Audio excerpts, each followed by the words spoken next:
These episodes brought to you by Warren Wessel Realty. Give Warren a call if you're buying or selling a home. More about that in just a minute. Joining me, that's good to have you back because we didn't have you on the last episode, which really sucked, by the way, MAGA Jesse. A guy who's showing his favoritism today's Iowa caucus.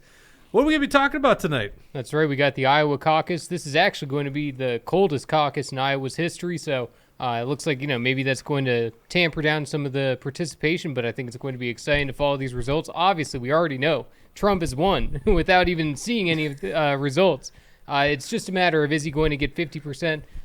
Is he going to get above it? Is Vivek the fake going to stop him? I don't know about that, but it should be pretty interesting. We got some other big stories. The mask mandates appear as if they are returning. Going to go over the Vivek and Trump drama. Some of the things that went on at Trump's rally. Ron DeSantis also got a participation trophy, so big news for him. That's probably the only win he's going to get this entire campaign. And some other big things here to get into, so happy to be here. Yeah, good to have you back, MAGA Jesse, joining us. Good to have you back too, buddy, Mr. Former Representative Erik Mortensen. Yeah, I was so excited when I got an invitation to this tonight because I gave you shit about the first Republican debate when I saw you guys were doing this live, and Yeah. I'm so excited for tonight. I think it's going to be a night of surprises. We got some big news, so just stand fast on that. We'll get into it a little bit more into the show, but big news story between you and me. Yep. Yeah, it'll be good. It's coming up. Wait to talk about that. Bridget, the lovely Bridget, reading your comments. Let us know where you're watching from. How you doing, Bridget? I am doing fabulous, and we already have Odd One, Whiskey Tango Foxtrot, Brad Ganser, who said he just got back from Dallas. And he said, pretty brutal weather here. The game was pathetic. Now I know what it feels like to be a Bears fan. Just has to get him in. What an Cowboys, asshole already. He's starting in on me. Yeah, Cowboys played Packers, didn't they? Yeah. Packers smoked them, didn't Smoked they? them. Yeah. Yeah, that's funny. Brad was at that game. I can't believe he was at that game. Yeah. But Tucker's here, Jam Teddy, and Dawson. Good to see all you guys. Yeah, in the live comments, let us know who you're supporting tonight. What are your predictions? We'll read your comments as much as possible. If you want to interrupt us at any time, make sure you hit that Rumble rant, and we will interrupt our show. By the way, I got to talk about this. There's a lot of moving pieces around here. Action for Liberty is now an independent news organization. We split off of Action for Liberty. No hurt feelings, by the way. But we want to grow this show and do great things. So this is broadcasting in Cherry Tree Studios, which I help run with Dawson, Mr. Deep State himself, the technician, the guru behind the scenes. And that's why we have an ad read. So, by the way, Warren Wessel Realty, I'm telling you what. If you're like me, what's so funny? No, I've never heard you read an ad before. That is funny. Well, that's the thing is we didn't monetize the show. We had no idea the show was going to work, and all of a sudden we're a year into it. We're like, we got something, and let's make the show grow more, right? Which we have to have. We have to have sponsors to make this thing grow so we can promote this and get the show moving in new directions. And by the way, all you guys at home that watch the show live especially, but even after the fact, that's what makes this thing work. I mean, if no one was watching, what would be the point in doing this? So anyhow, if you're like me, I'm not even going to read this, okay? Here's the deal.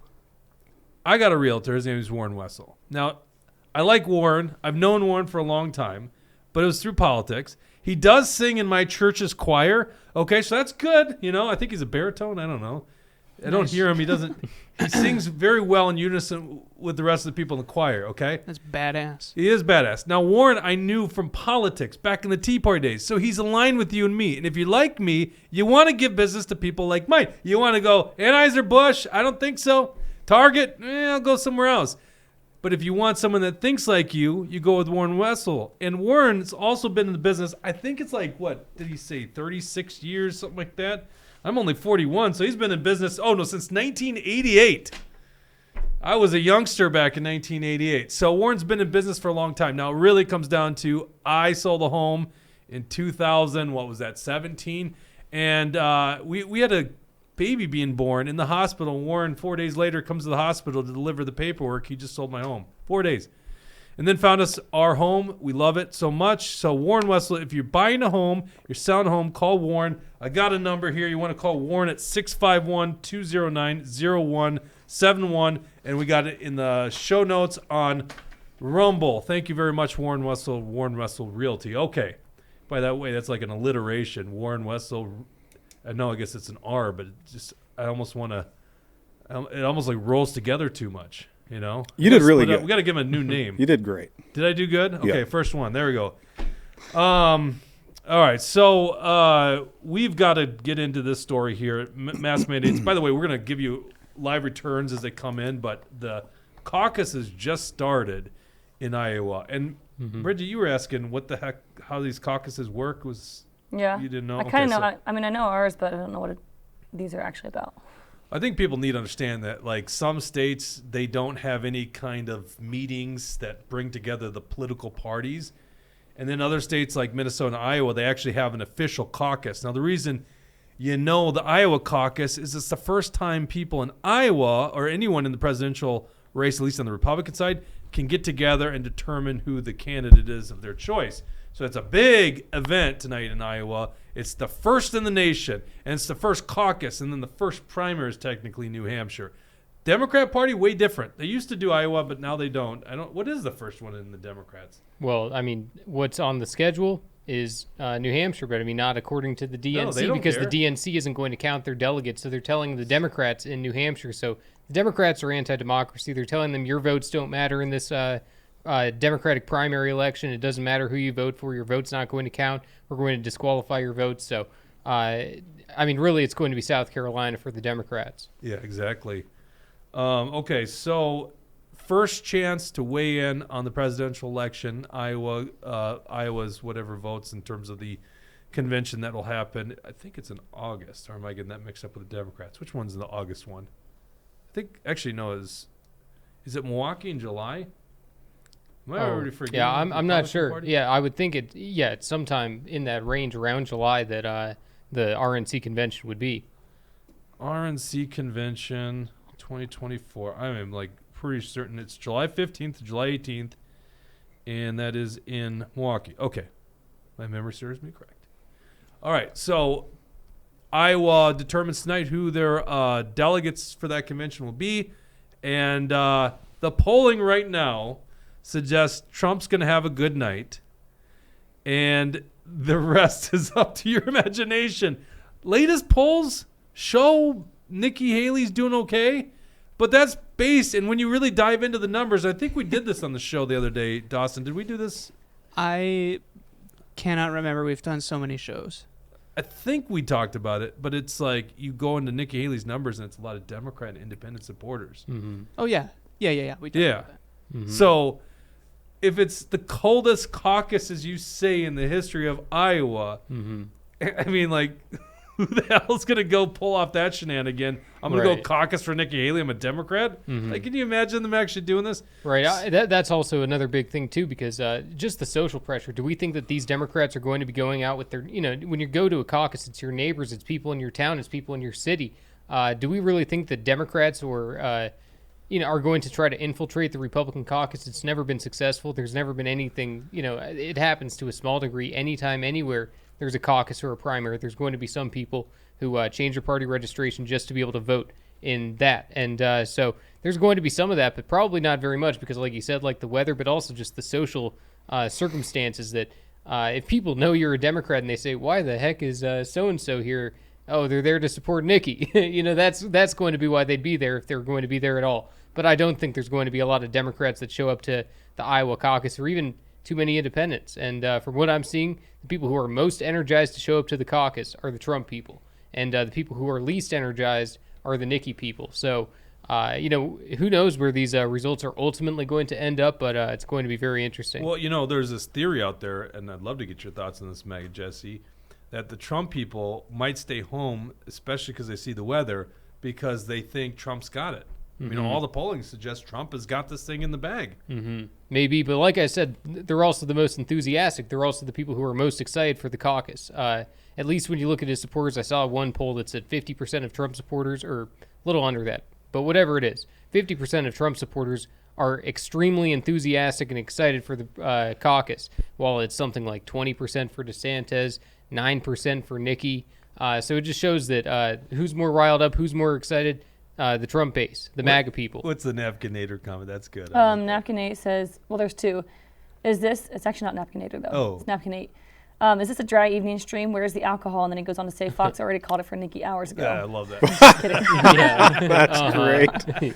Yeah, where is the beer? What are we doing here? I got beer in the fridge if you guys want All right, beer. I'm not outta doing here. I'm any getting beer. Yeah. Jeez, you need beer to get through. We stopped drinking after that episode with Tucci. So I don't know what to think of that. Here's the deal. In my opinion, I just can't see Trump not winning tonight. I mean, is that? Yeah. It's already a done deal. I mean, But hold on. If he gets under 50, that's a storyline, right? Yeah, that's what the media is going to run with, and I mean, I think he's going to going to overperform the polls as per usual. The polls are lying about Trump; they're always underestimating him, and especially with Nikki, they want to inflate her numbers by including these Democrats and independents who are not actually going to go to the caucus in these polls. So that's the only reason that her numbers are up there. But, maybe it's going to be the case that some Trump people say, Trump's got in the bag, I don't need to show up. But that just goes to show that his support is so widespread that would be the reasoning. Well, all of these other candidates, they need to have a good performance tonight. Vivek, if he doesn't have a good performance, he's in trouble. DeSantis, he is dead in the water if he doesn't do good today. Nikki Haley, what kind of case can she sell to New Hampshire if she doesn't come out of this looking good? So all of them, it all hinges on this. It's got a lot of trouble for Trump too if he doesn't perform as well as we want. But I see all of them in a very uncomfortable situation with this. Yeah, and it's interesting because Haley's actually doing well. You can go to Real Clear Politics and look this up. In fact, it looks like they're going to have the results in Real Clear Politics tonight as well. But Haley's been doing very well in New Hampshire according to the polling recently. I'm just pulling up real quick. It shows right now the Real Clear Politics average has Trump at 43% and Haley at 29%. Christie at 11. Christie's dropped out, by the way, but he's still polling at 11. DeSantis at 6.5 and Ramaswamy at 5. That's the Real Clear Politics. Mm-hmm. The latest polls show. Now, this was closer. Okay, so latest polls right now are showing Trump in the mid-40s and Haley in the high, right around 30. But we talked about a CNN poll that showed Trump at 39 and Haley at 32, which was concerning. And then Christie was at 12, and being that he dropped out, one might assume the anti-Trump vote goes all Haley. In Iowa, the Real Clear Politics average has Trump at 53%, Haley at 19, DeSantis at 16, Ramaswamy at 7, and Asa Hutchinson, who I guess apparently still in, at 1. Mm-hmm. All right. I want to talk about mass here, but just real quick, because we're still, people are just starting to caucus right now in Iowa. Mm-hmm. What are your guys' predictions? You made a bold prediction today, Mort. I think you're so I off saw on this. someone with a more bold prediction earlier, but What's your bold prediction? Then you can talk about the wacko bird that had a crazier one. what's mine? What's your bold Yeah. prediction? So my bold prediction, I hate to admit this, I pretty much lived on Twitter over the weekend. Like, no joke. I just was consuming content and watching Trump, who hasn't posted on Twitter since August. He's clearly going to live in Truth Social, which I think is a mistake because I think there's been a flock of conservatives that are coming back to Twitter 100%. since Elon Musk, bought it up, and liberals are abandoning Twitter, like the Speaker Hortman abandoned Twitter. I don't know if you saw that weeks ago. She just said I still can't to get the over old it. bye-bye, I'm leaving Keeps me up social at media. night, Mort. Keeps me up every night. Yeah. Thinking about that. So I think it's a mistake for Trump to just say screw Twitter and live in his echo chamber and in Truth Social. And I think Vivek is surging. Like, the guy did like 300 events. He's all over the place. He's on Jake Paul's podcast, the Krasen Cast or whatever the hell their show is. Those weirdos. Yeah, the guy's everywhere. And I think Vivek is in for a very good night. I think he underperforms. And then I'm kind of with the polls when it comes to Haley and DeSantis. So my prediction is Trump 40%, Vivek 25%. You're over there laughing. No, I'm I hope laughing at this comes Jesse's true. face. Oh, he's holding the back. Jesse's Yeah. face is great. I just got big eyes at that one. Trump 40, Vivek 25. Okay. Yep. And then I've got Haley at 20, which I think was about she's polling at, Yeah. and DeSantis at 15. And I guess I haven't put any numbers behind the other clowns because they just don't matter. No, they don't. All right. Like, why does Trump attack Vivek the other night? It's interesting. Like, you don't punch down in politics. Why do you care about a guy at 5%? You just ignore the guy. It's Trump. Well, it is Trump. He's unorthodox. But still, why waste a second of your time worrying about a guy at 5% if he's really polling at 5%? I guess. What are your thoughts? Give us your prediction there. Yeah, Jesse. I got a different analysis there. I think it's going to be Trump at 52%, Ron at 20.5%, Nikki at 16%, Vivek at 9%, Ryan Binkley at 1.5%, and then Asa Hutchinson closing it out at 1%. So at least the last two, that's what I'm just hoping for, because I don't want to see Asa Hutchinson get any votes. And Ryan Binkley, I got his hat. I might as well just bust this thing out. Believe in Binkley. Because let me tell you something. I've seen those hats everywhere. That's his hat? Ryan That's Binkley. it? Yeah. Binkley 2024. And it's time to believe in Binkley. I And see this. yeah. Trump should and wear those hats. but That'd be let me funny. tell you something. Here in Minnesota, even though in Iowa you can go and caucus for Ryan Binkley if that's who you support, but in Minnesota, David Hand did not allow Ryan Binkley on our Minnesota primary true. ballot. It's very So true. it seems as if Ryan Binkley isn't even going to be featured as a candidate. It's not just the Democrats who want to rig primaries. It seems like the Republicans are willing to just as much. So yeah, I see it as Trump is going to get first. And the whole is Ron or Nikki going to get second place. I don't see Vivek doing it, but if that ends up being the case, that'd be very cool. That'd be interesting. I'd rather him get second than Nikki and Ron, but I just don't know. I wonder how much of Nikki's support is artificial. I wonder how much is actually legitimate. I wonder how much DeSantis Artificial in has the lost. sense that they're Democrats. Is that what you're saying? Right. Okay. Yeah, artificial in the sense that they're not actually going to show up to the caucus. And but Ron's been losing a lot of support too. So, but I definitely But you got think him in that, number 2. What's that? You got Ron in number 2. You said. Yeah, I got something Ron like as number 2, but I could easily see maybe Nikki's going to take that number 2 spot because as you guys know in the caucus, once somebody gets eliminated, in these different caucuses, obviously Asa Hutchinson, Ryan Binkley, they're going to be the first ones eliminated. They'll say your supporters need to go choose another candidate, and then who's probably the next one in some cases, Vivek, and some maybe rural areas it'll be Nikki who's the next to go. So then they all need to, choose their candidates. So, some of the results are going to be changing throughout the night. But I think by the end of it, I think we'll definitely see Trump above that 50% mark. I don't think he gets above 50. Mm-hmm. Wanna Oh, make yeah? a wager? You're believing in Binkley, so. Yes, believe in Binkley. Yeah. Oh, he's going to ruin Trump's night. I think. Yeah. I think by the end of tomorrow, Ron DeSantis suspends his campaign for presidency. Yeah. He looks You exhausted. guys want a beer bet? Is that what you want to wager on? Yeah, you have to Beer get the bet? next beer if Trump. Okay. I can't wait 2 hours actually. Yeah. Napkin 8 says Mark Cuban asked crossover voters to cast Nikki on X. Did he really? Yeah. Well, Wow. He's going to ruin himself more. Yeah, He's in an interesting battle. he's just he's been falling in line on everything. The DEI thing. I don't know if you guys saw him arguing with Elon Musk about that kind of stuff. It seems like he's just a total. a total Elon joke. had one of the best onages of all time on Twitter. Yeah. Is when he was talking about how, well, let's put like a Asian person on your basketball team or something. Yeah. Oh, And- no, that wasn't it.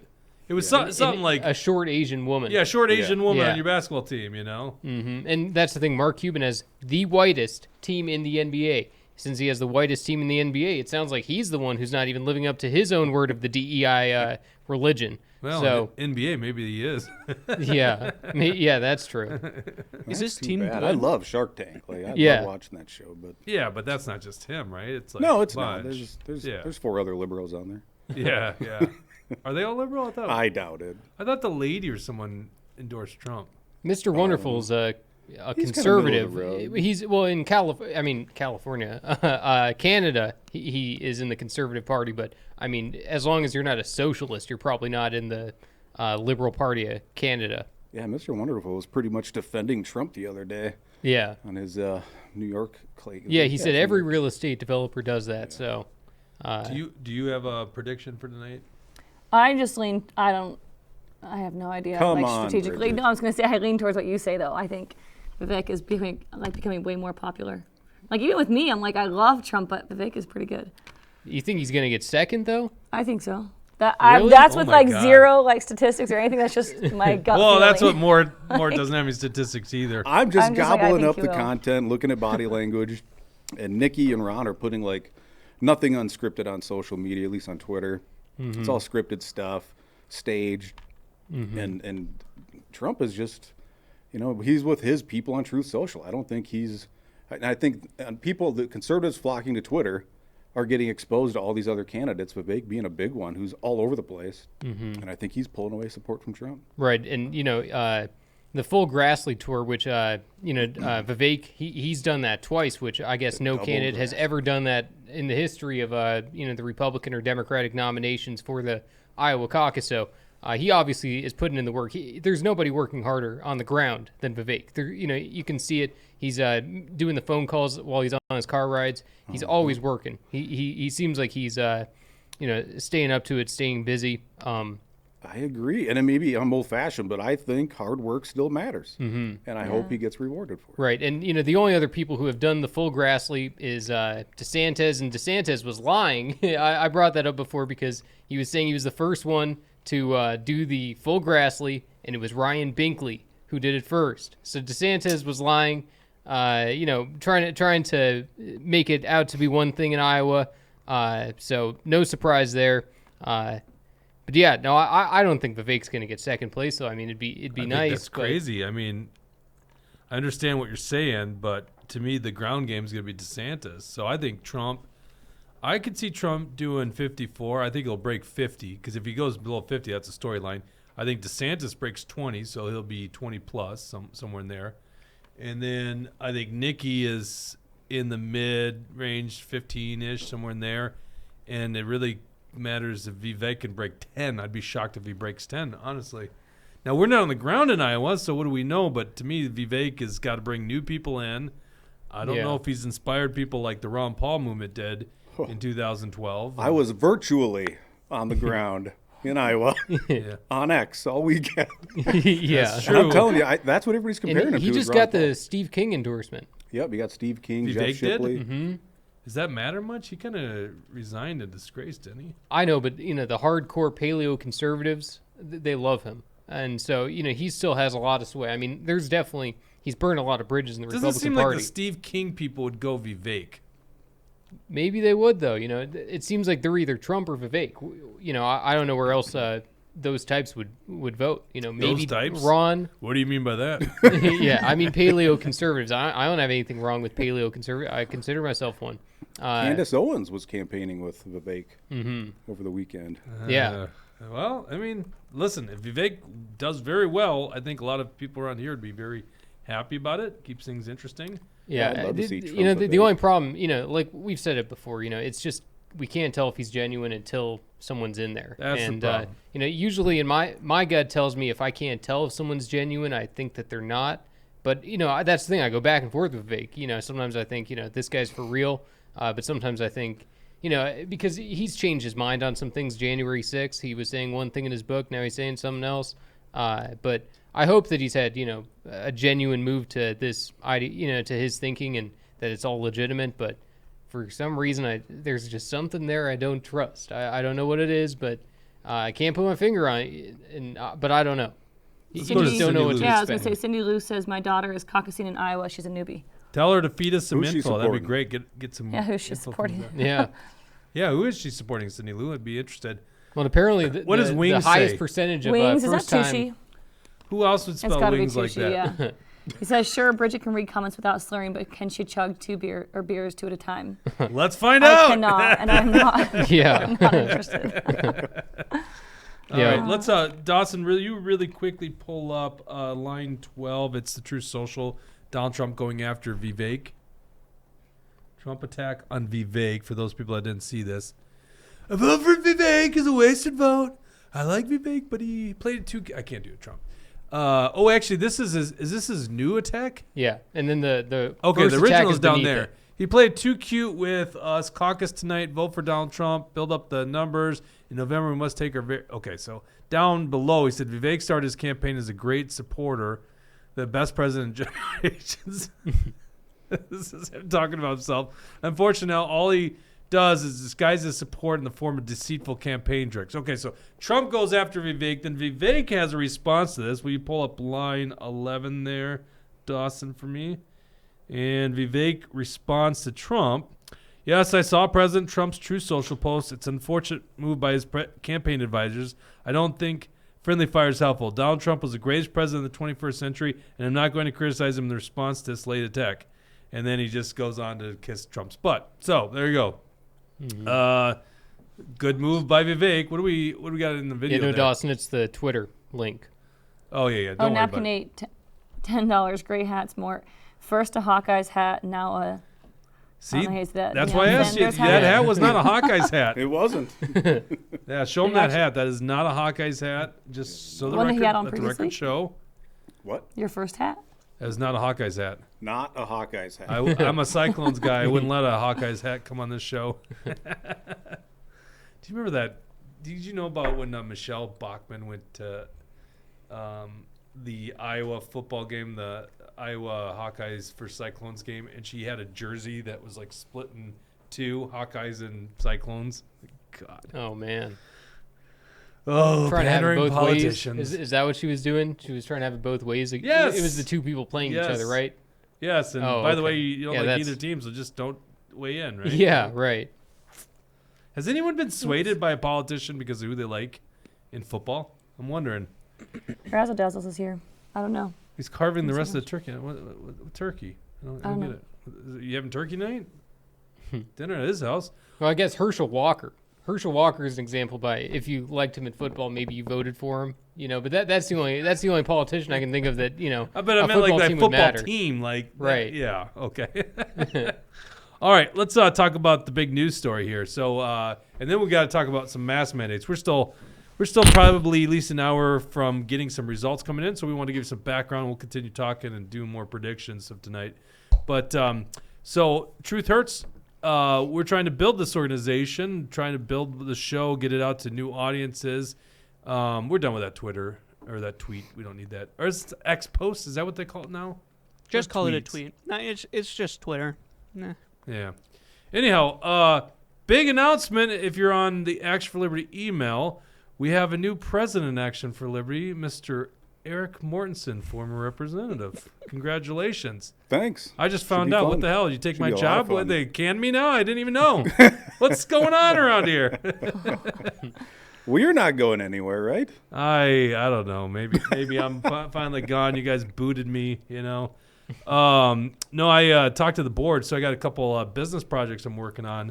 One of them being, by the way, Truth Hurts. Not like that's a big moneymaker, but we want to make sure we can expand the show.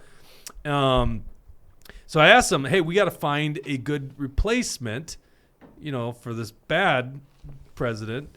We got to find a good replacement. And, you know, there's not a whole slew of, you know, principled liberty people out there. There are not many. So, yeah, we had to go to the bottom of the, no, I'm kidding.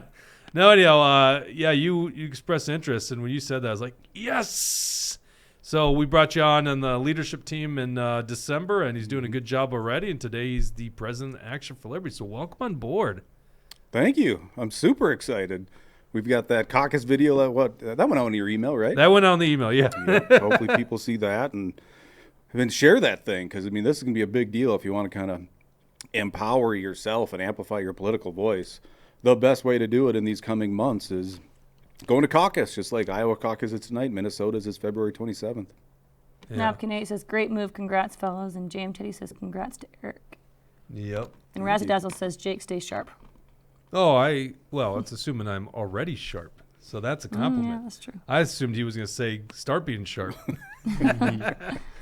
Mort's like, I don't want to fundraise, though. Oh, okay, of course. No one wants to fundraise. So I'm going to stay on doing that for the organization. I really, honest to God, I love this organization. And I said this in the email.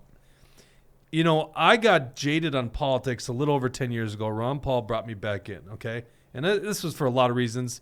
Biggest two, military-industrial complex with these crazy wars and intervention overseas, and then the banking system, the monetary policy, and quite frankly, the fiscal policy. But it's the monetary policy that bails out the reckless government. And I got super jaded in politics, and the Ron Paul revolution brought me back in. And then the Tea Party movement gave me a good place to harness this energy because, quite frankly, I saw the Tea Party full of patriots. It's just like the MAGA movement, right? What Full about the of patriots. Ramaswamy tsunami? I don't know. I'm still in the Jesse category. He says the right things, and I could see. That's what 'cause he everyone knows said we're about out there. Neil. That's what I think. Everyone thinks he's I like know, way I too smart. actually But asked he Neil literally about him. reminds me so much of Neil. Yes. And everyone was like, Neil's so fake. He's so scripted. I'm like, no, he's not. He's a smart Yeah, guy. he's just brilliant. People have no Yeah. idea how unscripted Neil's Yeah, show like was. totally unscripted. And Candace Owens, I just watched her show today, and she actually showed a clip of him back when he was in high school. He was the valedictorian. Yep, saw that. And he sounds the exact same, like brilliant then and now. Yeah, So I'm but like, did you see the time where he was? What was he on? Alley Cat 62 says Vivek is a con artist. What was that show Oh. he was on that we saw him? Like say he was a Democrat. What was that? Remember that? Oh, he was on Al Sharpton back in 2004. Is that what we were talking wasn't Al about? Sharpton's Or Jimmy show. Dore. He was on Jimmy Dore's show pretty It was recently. like maybe it was an MSNBC town hall with Al Sharpton. Maybe that's what I'm thinking of. Is that it? Yeah, but you're saying when Vivek was young. Yeah. Right, yeah. Back in 2004 that him and Pete Buttigieg were there, that they both were asking questions Yeah. for Al Sharpton's 2004 presidential run. So, but also, that could just be one of those things that he's a political nerd that, was going to that kind of stuff in college, Fair. Because if I was in that situation, I would have been at the Al Sharpton town hall to see what was going to go on there. So I would have been asking a question. So I can't blame someone for going to an event. I almost caucused for Barack Obama in 2008. Almost. I yeah. had no idea what to think of politics. You just see the guy and you're like, oh, he seems cool. The current Well, president in of 2000 Action You for say this Liberty. the day we announced he was president of Action for Liberty. You're like, Well, wow. I'm being honest. No, Then but that's the thing. In 2007, 2008, Obama was a different guy than he was as soon as he got into office. Because as soon as he got into office, it was a super establishment cabinet. But what was he saying back then? I'm going to close Guantanamo Bay. He was saying a bunch of anti-establishment things. He was saying, we got to cut the lobbyist special interests out. There was so much good stuff that Obama was saying back then, but then he instantly got corrupted after his Corrupted. I'd say he's who he was. Thanks for bailing me out, Jesse. yeah. No, so you really weren't involved at all in politics in 2000? No, it was like early 2008. I remember going to a buddy's house, and his girlfriend was like, "You should come caucus for Barack Obama." And I was like, I don't know, maybe. And then I started listening to Jason Lewis, probably within a week, and I was like, Got set no straight. way on earth am I going to caucus for Barack Obama. Yeah. Well, it's interesting, and you're Well, just, Obama saved us from Hillary. If that's the true. only good thing he ever did. Yeah. But even though he put her as Secretary of State, but Yeah. if we had a President Hillary, oh my God, our country would already be over. Yeah, it's true. John McCain probably would have lost to her, wouldn't he? Yeah. Yeah, it's interesting because I was political back in high school. Now, the first event I ever went to, political event, was Bill Clinton speaking in downtown La Crosse during the Monica Lewinsky scandal. Remember getting on a bus and going down to La Crosse. I was in high school, right? And but I did that out of interest. I've never been a Democrat ever. I guess I would say I'm a Republican, but I hate to sometimes identify that way too because I don't know what the party even stands for these days. But I definitely have never been a Democrat, never voted for a Democrat. But I was set straight, a little bit in advance to you because I was listening to Rush Limbaugh in high school. So, and Barry Farber. Boy, that goes way back. I don't know what happened. That guy must be gone by now. Can you believe it's been 3 years since Rush passed away? I know. Isn't that crazy? Yeah. He was the GOAT. So, anyhow, Mort, you got a long record of going against these political elites. So it's going to be a lot of work for you in 2024. You ready for this? I can't wait. I love coming after these guys because I was talking to a candidate earlier tonight, and he was asking for advice, and I gave him some of my best advice of these people are all full of shit. They claim it's a team sport. It's not. They're all in it for themselves. Don't trust anybody. And just kind of walked them through. Here's how they tried to turn you, and it's not like, well, people would think, where they think they assault you in some form or fashion. They try to befriend you and, earn your trust. And as soon as you're friends with politicians, you're done. You're just done. Yeah. Because as soon as they say, well, hey, here's how we have to vote and here's why, are you going to betray your new friend in the Capitol? Or are you going to stick to or are you going to, fall in line? And that's what I was disgusted by the Capitol. And having been the only no vote on A lot of things. A lot of bills. Yeah. It got so bad, and I love kind of telling the story. I used to look at the voting board to see how everybody was voting. And after so low no votes, I would just hit that little red button, and I would just pick up my phone and start looking at something. Because I didn't even want to see it, because there's legit pressure when you look up and every other light's green except yours. And then you got your neighbors, your Republican colleagues, trying to encourage you to vote for this bill that increases taxes, or it's an omnibus bill, or grows government in some form or fashion. And it's tough, because they don't want that contrast, right? They want this big homogenous blob in the Capitol where they're all the same. And as soon as you create that contrast by being that one no vote, they want to snuff you out. Until the parties approve the contrast, right? Because there's times where the party's like, we're going to get... Like, this is the thing that gets me about Trump. The Democrats could have played this hand way differently. Trump was not a big conservative. You got to understand that. So they could have played the hand way differently when he got into office. They could have been like, hey, let's have some reasonable reforms, blah, blah, blah. You see it this way, we see it that way. And instead, they decided to go the route of making him the boogeyman and resist him with everything they got, which only, emboldened his faction. Now, I think in the end, it worked out for them in many regards because, hey, they removed him from office illegally, right, Jesse? And they won some elections just making him the bad guy. But they could have actually still got things done with Trump because he wasn't like this guy that came from, I don't want to say the far right, but like from like a principled liberty position or constitutionalist position. Is that a fair criticism, Jesse? Or are you losing your mind hearing me say that? Say it again. Say all that over. I got distracted by something. He was just thinking Trump the whole time. That's it. We have people in the comments. Alley Cat says they called Trump as winner of Iowa Caucus. That was fast. And then Napkin A says, great news. Whiskey Tango Foxtrot, Trump 70. We're supposed to have the news show. What are you guys doing? You're not. We're the news show. Is it for real? They already called it? Well, I don't know. Can't That's just why I said that. I don't know if it's what do we real. got here? We're doing the Wall Street Journal tonight for the thing. I mean, of course they predicted Trump won. Yeah, right now he's got safe 70%, but that's I mean, that's all the reporting that's done, right? Doesn't say what percent is in. Well, it says 69.92%. So no, I'm saying This thing says- the percentage that's in. This thing says less than 1%. Oh, less than 1%. Sure. Yeah, good point. Oh. This means absolutely nothing, and we're not versed enough. I mean, it's actually, if you look at the reporting areas, you got Des Moines, and then you got all different sides of the state.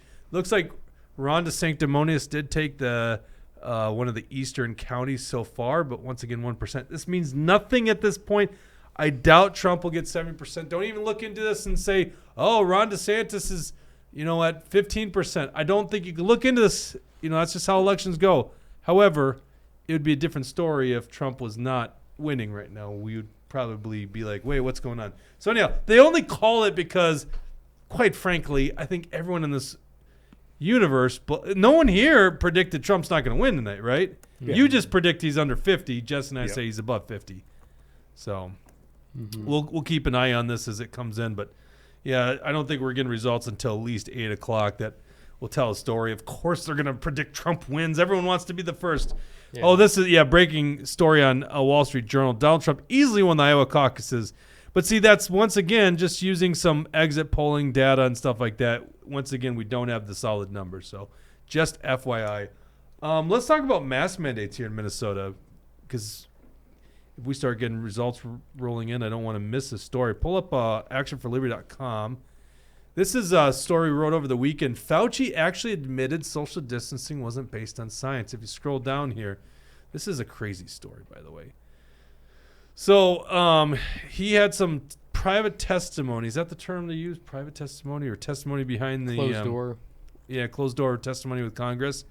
And according to Wall Street Journal, Fauci stated that the social distancing rule sort of just appeared without solid scientific basis, which, by the way, we all knew. But now he's admitting to it. I thought we were following the science. Now we weren't following the science? You just think the guy that. should be thrown in jail for the things he lied about, right? I found a typo. What's that? I found a typo. Don't say that. See if you guys can find it. It's a fun little word search. Well, okay. So I had a typo. Whatever. I don't get every one of my articles edited. Sorry. look at this. Do you remember this event? And there's many events like this, but this is like an event Joe Biden speaking at. That is insane. I know. It Incredibly is stupid. absolutely ridiculous. And I bet those people sitting there just think this is normal. Like, I'm It's being so safe. crazy. They're know. insane. And remember, as Michael Osterholm, the lead epidemiologist at the University of Minnesota, who said cloth masks do not work, right? Yeah. They do not work. So, not only is social distancing, anti-science, or cloth masks, but we were reporting initially on Saturday, we were hearing some medical facilities going to masking. Go back to actionforliberty.com there for me, Dawson. And then we just published this article today. Scroll down. This is the mask mandate brought back to Children's Minnesota Hospital. And so they're masking, they got a new guideline. Okay, this was just released as of January 5th.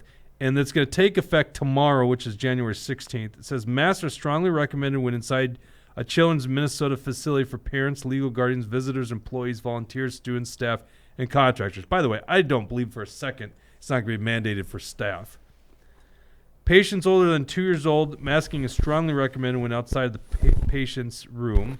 And then masks need to be worn, so this is the mandate, in situations such as, ready for this? Masks are required for all patient care interactions, meaning the parent, legal guardian, and the patient are required to wear a mask when meeting with a provider, and the provider will also be masked. Like basically, unless you're going to the cafeteria or you're maybe in the waiting room, which I still bet they're going to force it, you got to wear a mask at Children's Museum. Cindy Lou says Alina is requiring their employees to mask starting tomorrow too. Okay, and see, that's what I didn't have their That policy, sucks. but we're hearing that many different facilities. So once again, do masks work or do they not work? They do not work. We know they don't work. What the hell is the point in a masking guideline? It's a lie. All these things are lies, and they're just instituting it again. And honestly, if I look at this, I go, hey, there's a good chance they're going to do this again in public places, certainly government buildings. Yep. I was at the doctor's office last week, 2 weeks ago, and checked in at, patient registration, and she's like, oh, well, here's a mask for you to wear. And I took it and put it in my pocket, and she told me where to go in this big old hospital. And so she's go down here and go down the hallway. I'm like, okay, sounds good. And I'm walking out, and she's like, and bring your mask. And I pull it out of my pocket and say, yeah, I got it. It's right here. I chucked it back. And I'm not wearing this thing. So she's just like bought into it, but she knows she doesn't have any authority in this case, you think? That's exactly what I thought. Like, were you going to get up behind that desk and tackle me or something? Like, Right. I'm not wearing this. Sir, I strongly recommend you wear that mask. Sir, I really, really you know recommend. what's best for you. Because I know what's best for you. That's what they seem to think. I love the haters of Mort. They got this one photo of Mort wearing a mask. And they're like, he was really a champion against masks. And it's this fake mask. Well, actually, you know what's funny? I always called that mask, your screen door mask, Yeah. fake. It's just mesh. It's funny. Yeah, it I looks bought like it it's a from mask. Fake It's Mask mesh. USA. But it literally is just as effective as any other cloth mask. Yeah. It's like, that's the fake mask. Well, so are the other ones. But it's kind of funny. And so people don't realize it's mesh, which is actually kind of a funny thing. Now, some people on our side went a different route and they wore masks with like logos or my governor's an idiot. But to me, it just, I thought that defeated the purpose. Yeah, Like, I thought wore you had that to thing 'cause it was resist. my daughter's dance recital. And I had not worn one to any of her other recitals, but she was like begging me not to embarrass her. Just put this mask on and don't be the one person out wearing it. So I was like, fine. So I acquiesced to my daughter, who was 13 at the time. So that's why I wore that thing, which, whatever. Yeah, Kurt Doubt was saying using that picture. Jeremy Munson was using that picture. That guy's such a slime ball. He is, man. He just... So Erik Mortensen in the Raw. Yeah, well, that's what this will do. You know what you could drink that through? The mesh mask. Yes, I absolutely could. The one non-medical time I ended up having to don a mask is because of you. And you had your Oh. mesh mask. You Yeah. asshole. I was so... I can't believe you're speaking about this publicly. No, because it was... When I took that picture of you, you were that pissed. was... Yeah, I was. That was literally... And you had a good laugh over that, but you... Still got it. That was a checkmate. That was a checkmate by far. No, the one time I wore a mask, like, because, I was so against it, but it was at the hospital when my kid was born. My third kid, Camden. And this is August of 2020. The mask mandates just came in. And so I'm going to go see my damn kid being born, right? And we get into the room, and the nurse comes in. She's like, hey, listen, you don't really need to wear these things in here. I'm like, got it. When I had my hip replaced in October of 21, you had to get there at like 5 a.m. and didn't wear a mask. Got back to the surgical waiting room. Didn't wear a mask. They brought me back to the pre-op area. No mask. I didn't wear a mask the whole time. When here I'm getting surgery, I don't know how the heck I skirted not wearing a mask when I'm actually getting surgery. But yeah, I've made it 2/3 of the way down to Florida without. I was one of those guys that had those neck gaiters, and I made it through airport security and all that stuff without wearing a mask. I felt so proud. You guys are missing out, I think. JM today says Daily on wearing Mail. a mask? Yeah.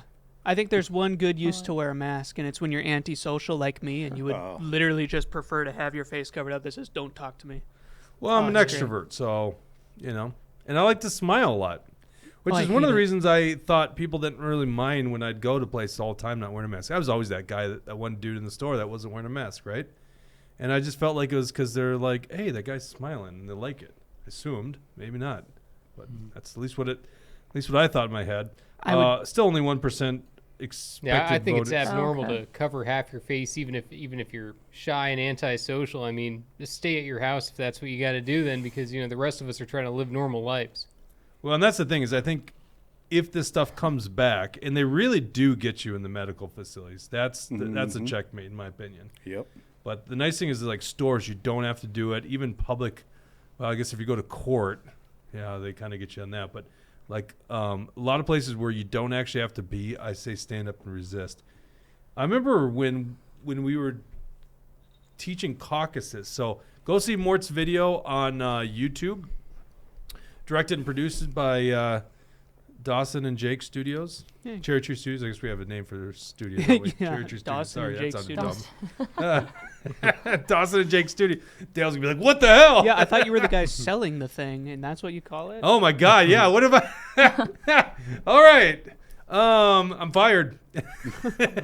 So anyhow, the video is about going to caucus, and we did the same push in 2022. So going to Minnesota caucus on Tuesday, February 27th. All right.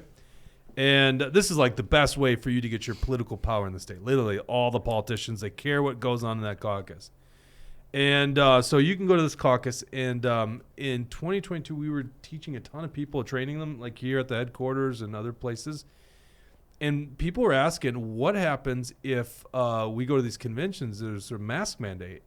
And I would just say, well, don't wear one, right? Just don't do it. Because what are they going to do? They're not going to throw everyone out. Exactly. The problem is too many people comply, and they just pick apart the ones and twosies and get rid of those people.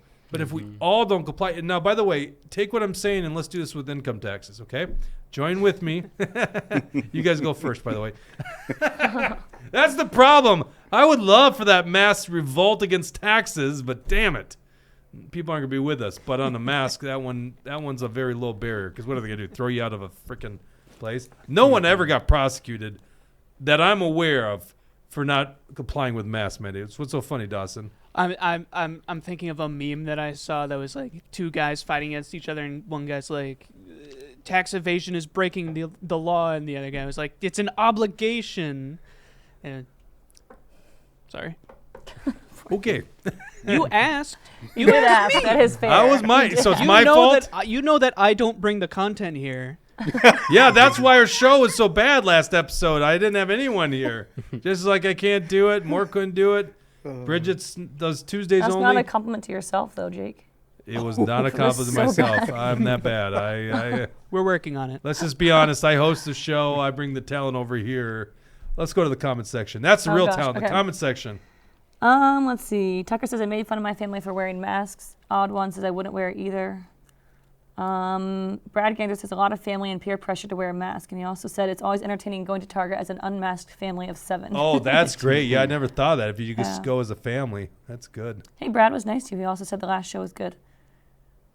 So I can't remember the last show. I think I Wasn't it blocked That was it a out. compliment from a rare compliment from Brad Ganser. Unbelievable. yeah. By the way, let's go back to Wall Street Journal reporting in 2% once again. Means not much, but Donald Trump's hovering right at that 55-point mark. Bird Brain Nikki Haley at 19.79. Ron DeSanctimonious at 17%.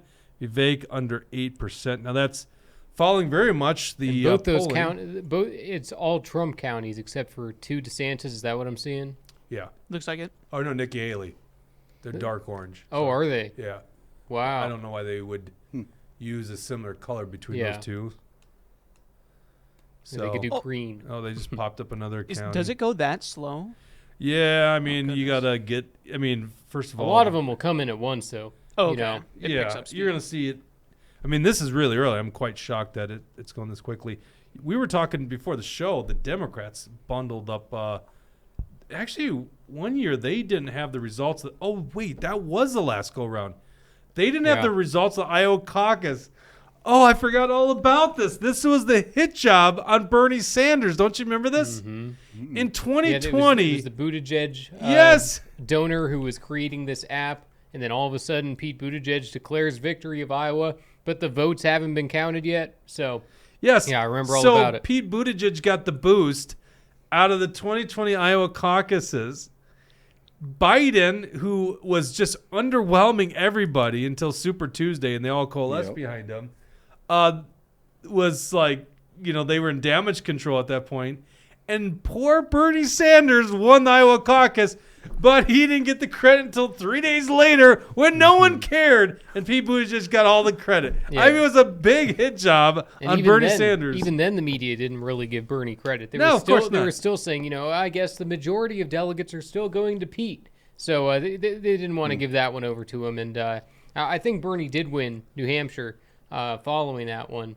But, with Klobuchar right in there, Biden in 5th place, so... it just goes to show how crazy the electoral system can be. But, I mean, we all know that the only reason Biden won that primary was because Buttigieg and Klobuchar dropped out and endorsed him right before Super Tuesday. In this Republican primary, it's so interesting what's gone on because, at the beginning we had, 14, 15 candidates, and then so many of them had dropped out before even a single vote was cast. And Chris Christie, for example, Chris Christie, do you guys remember he was out there saying, I am going to confront Trump in person. I'm going to one of his events. I'm going to meet him face to face. If he won't show up to the debates, I'll meet him. He backed out of that, didn't he? He wussied out. He was saying, he was all in the media, I'm going to confront Trump in person. He never did it. I don't even he remember dropped this. out. Oh, yeah. I mean, hilarious. yeah, no, I mean, maybe Dawson could Google it. If you just look up Chris Christie confronting Donald Trump, he was saying it all over the place that that's what he was going to do. And, I mean, how embarrassing is that? That was his big thing. He was telling all the media, just wait until it You happens. know what? I think what's more embarrassing is most of us don't even know that. Yeah. Oh, he's going to go get Trump. No one knows. No one even paid attention to you, Chris Christie. Yeah. But, I mean, it would have been interesting if Chris Christie had the balls to actually show up to a Trump event and do that. But he dropped out before that any of that ended up happening. And it just also shows how corrupt the RNC is because they forced all these people out of the election. I mean, we had Mike Pence. We had, all these different people who were lined up, Tim Scott. And before a single vote was even cast, they got all these people to get out of the way because who do they want? Nikki. The establishment wants Nikki. Yeah. So they were saying, get out of the way, get out of the way. Even Chris Christie, they were giving the elbow to, saying, okay, we've had enough of you. I can't see myself voting for Nikki Haley, honestly. I can't either. And, Yeah. and that comes from a guy like me who actually voted for Scott Jensen, who was a big rhino, right? I mean, knowing Scott Jensen on a personal level, Scott's a very nice gentleman, but, I like to think of myself as a guy that's got principles, and here's a guy that really didn't deserve my vote, and I really despised Tim Walz enough to coalesce behind the Jensen vote. But, when it comes to federal politics, I guess to me, sometimes I view the Republicans as bad as the Democrats. I'd still this day argue not voting for John McCain, I abstained in that election, at least in the presidential election, was a smart move because these warmongers might cause just as much damage as the Democrats. You know, in many regards, Biden has what's the word I'm looking for? Moderated a little bit on Israel because of the far left on his side was basically up in arms about what he's doing. You know, I look at Bird Brain and I go, she might just start World War III alone. Yeah. Right? Cindy Lou says my daughter's caucus room went 1 Trump, 2 Haley. Cindy Lou, where's she at? What city is she near? I'm wondering if it's been reported.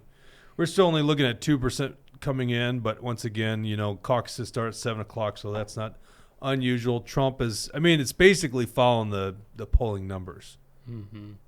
Which, once again, 2%, what does that mean? Yeah. It'll be really fun to watch if the polling is inaccurate in terms of some of the secondary candidates. By the way, none of the other candidates breaks 20, I mean, that's pretty bad for them. Yeah, and especially because Ron has spent all of his money here. This has been his whole thing. I mean, he's in 5th place in New Hampshire. Right. Well, I guess 4th place now that Chris Christie's out of the way. But, I mean, he was in last place for New Hampshire. I bet Ryan Binkley, Asa Hutchinson were going to get more votes than Ron DeSantis in New Hampshire. So he needs to win Iowa. He needs to have a second-place performance. He needs to do really well because he spent, millions of dollars just on Iowa. He's got the governor's endorsement, and nobody cares. And I think this is a big night for Ron, and I think so many things have been going poorly for him that he's kind of now stuck in the position where he doesn't even know how to correct it. He's too awkward. He's too much of a stiff. He's too much of a puppet to be able to try to be a genuine, regular person. And, just all you got to do is look at that fake smile he does over and over and over again, and it shows you that he's not presidential material. Who do you think Trump is picking for VP? Because I think he said he's already picked it, right? That's what he said on the Fox town hall. I don't know exactly who it's going to be, whether it's Carrie Lake or I could see it being Carrie Lake. I could see it being there's a couple of women in Congress that I no could one see. on this stage? No. And you think you're convinced it's a woman? I'm not 100% convinced. I've been trying to figure it out myself. I mean, Trump keeps his cards close to the chest because we're all sitting here guessing who's it going to be, and he's already decided. I never thought of this, but is his pick very important because they might get rid of Trump's ability to run for president?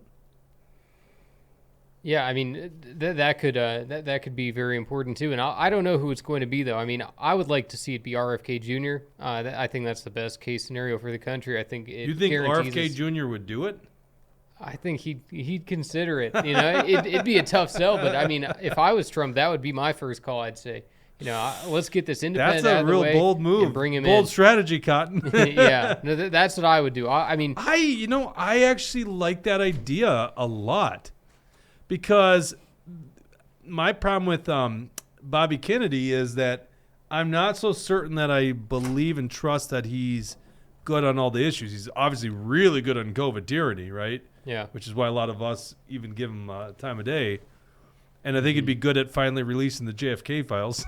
There's a guy that's got a lot of vested interest in finding out who murdered JFK and his dad as well. But if he's the vice president, you get to find out who he is for 4 years without the damage, right? Yeah, but Trump could also he might even pick someone non-political. Someone who's never been elected to anything, never been in the administration or anything like that. I don't know, like Mike Ditka. Mike Ditka. Oh, Ditka. Really? I don't know. He was on board with that one. He was just the first name that came to Coach mind. Ditka. Yeah, let's turn into Saturday Night Live real quick. Yeah, right. When I was when I was in ROTC, I believe this happened.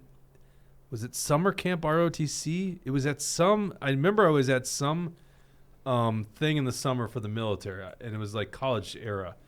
And Ditka was really heavily considered running for U.S. Senate in Illinois. Mm-hmm. In fact, this would have been Barack Obama when he ran the first time. Yeah. And I remember learning about that, and I think I put something on my wall locker that was like Ditka for Senate or something like that. Nice. I would have loved it. That's the thing. Trump could end up picking someone like him, or just some other celebrity who's like Dicka's just, so old, just though. well liked. Just someone who's very well liked, someone who's well appreciated, someone who's popular. Not Oprah, but someone of that kind of caliber. Does he pick Dr. some- Phil? Dicka's Dr. Phil would be a 84. great choice. Does he pick someone with an actual personality this time? Yeah, Dr. Phil would have a personality. yeah. Let Oh, us yeah. know. Oh, Tucker, People, Rodeo yeah. 55, Tucker Carlson. I like that. Kanye. Yeah, that's not happening.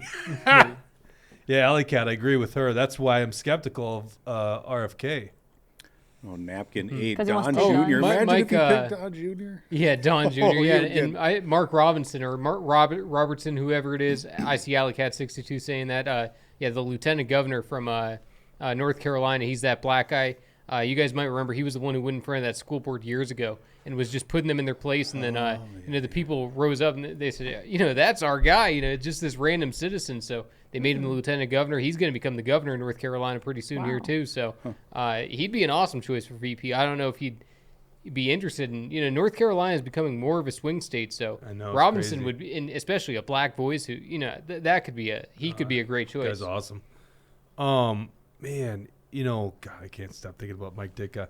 But what Yeah. if you go the route? Because there's a lot of those old school NFL guys that. Well, Brian Urlacher is a big Trump supporter. Is he okay? Oh, these Bears fans. Yeah, so- we're having some dreams here. So is Brett Favre, but I mean, Well, Brett Favre has gotten himself into like financial Yes, troubles. yeah, you know? that's a He's got crazy some story.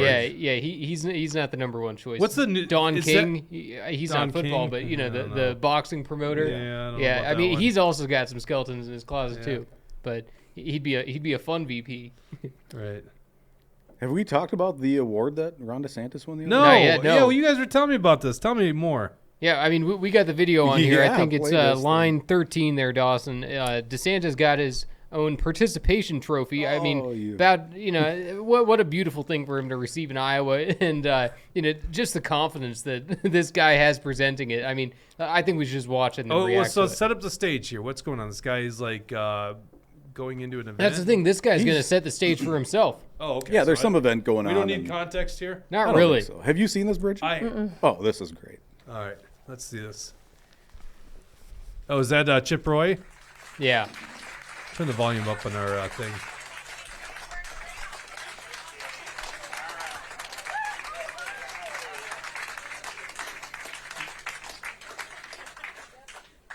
Well, I guess they closed the restaurant, right? Sorry about that. So. Well, no, 30 below, and here we go. I'll tell you what, nothing's going to stop us. Real quick, before we get started, thank you, everyone. Governor DeSantis, I want to present to you this participation trophy. Now, probably not going to win the election, right? But we're proud of you for trying. There you go. Sorry, No, but, I mean, Sorry, buddy. he's special, he's unique, and he's our little snowflake. Here you go. Did you want the award? We're so proud Back to to give it to the you. 30 below, and here we go. Here we go.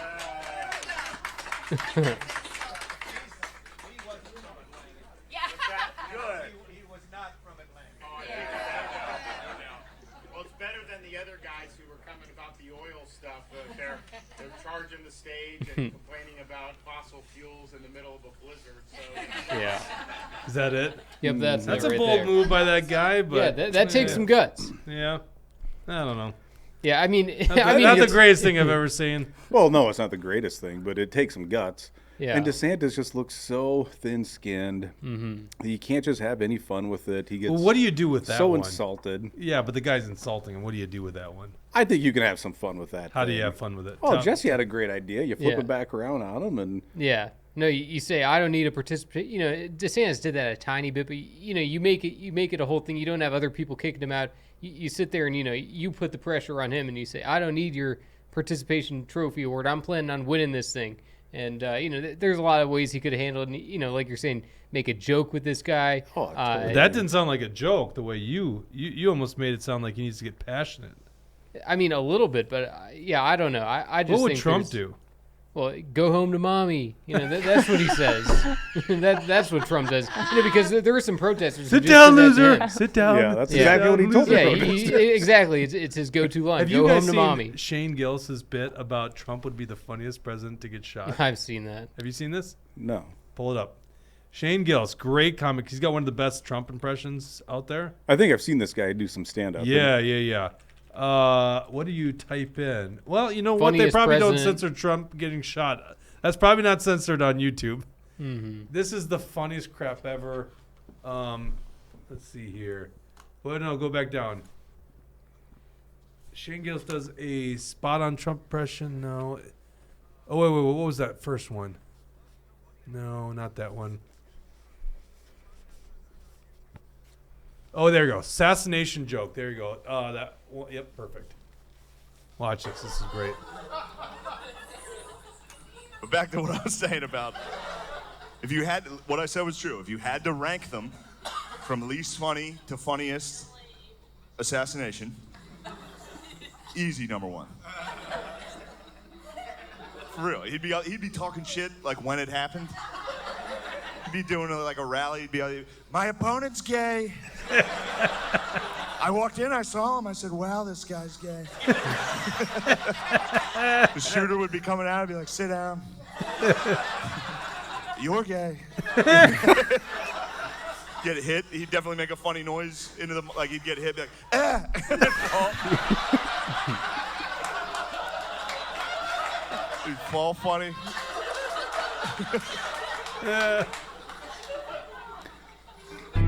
Yeah, there's more to that joke. It keeps going on where he talks about how you could punch assassinate Joe Biden. Yeah. Shane Gillis is, he's one of my favorite comedians out there right now. He's so funny, and he seems like a regular guy. He doesn't seem like a pretentious know-it-all like a lot of these comedians who think they're philosophers. It's like, no, you're there to make us laugh, and Shane Gillis knows that.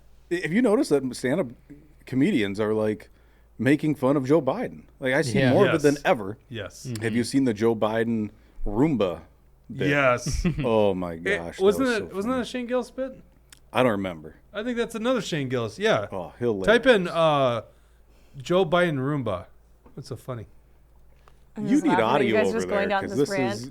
Well, It's we're just only like- at 3% right now reporting, so we need some filler. Oh yeah. Who does a live show right when the caucuses began? The audience is still here, so that's fine. Let's see here. I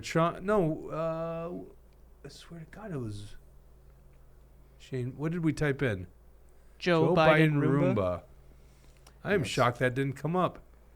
Yeah. Wait, Probably that gonna- wasn't Trump. I swear to God, it was a comedian that made that up. I know Trump Yeah. did it. Did Trump actually originate that joke? I don't. Scroll think down so. here. Brad That would can't- be funny. Brad says riveting. Oh, come on, Brad. This is good stuff. You know what? Maybe Trump did originate that joke. That'd be great. Would be Because it's funny. so accurate. There you go. Biden speeches transform into a Roomba. Here's Shane Gillis again. Yes. Anytime I watch Biden do anything, I get the same feeling as like, you ever go to a friend's house and they have like a 16-year-old dog and it walks in the room? And you gotta do that whole like, oh, hey, there he is. So Just look at him, he's looking great. My favorite thing about Biden is anytime Biden finishes a speech, he transforms into a Roomba. Just...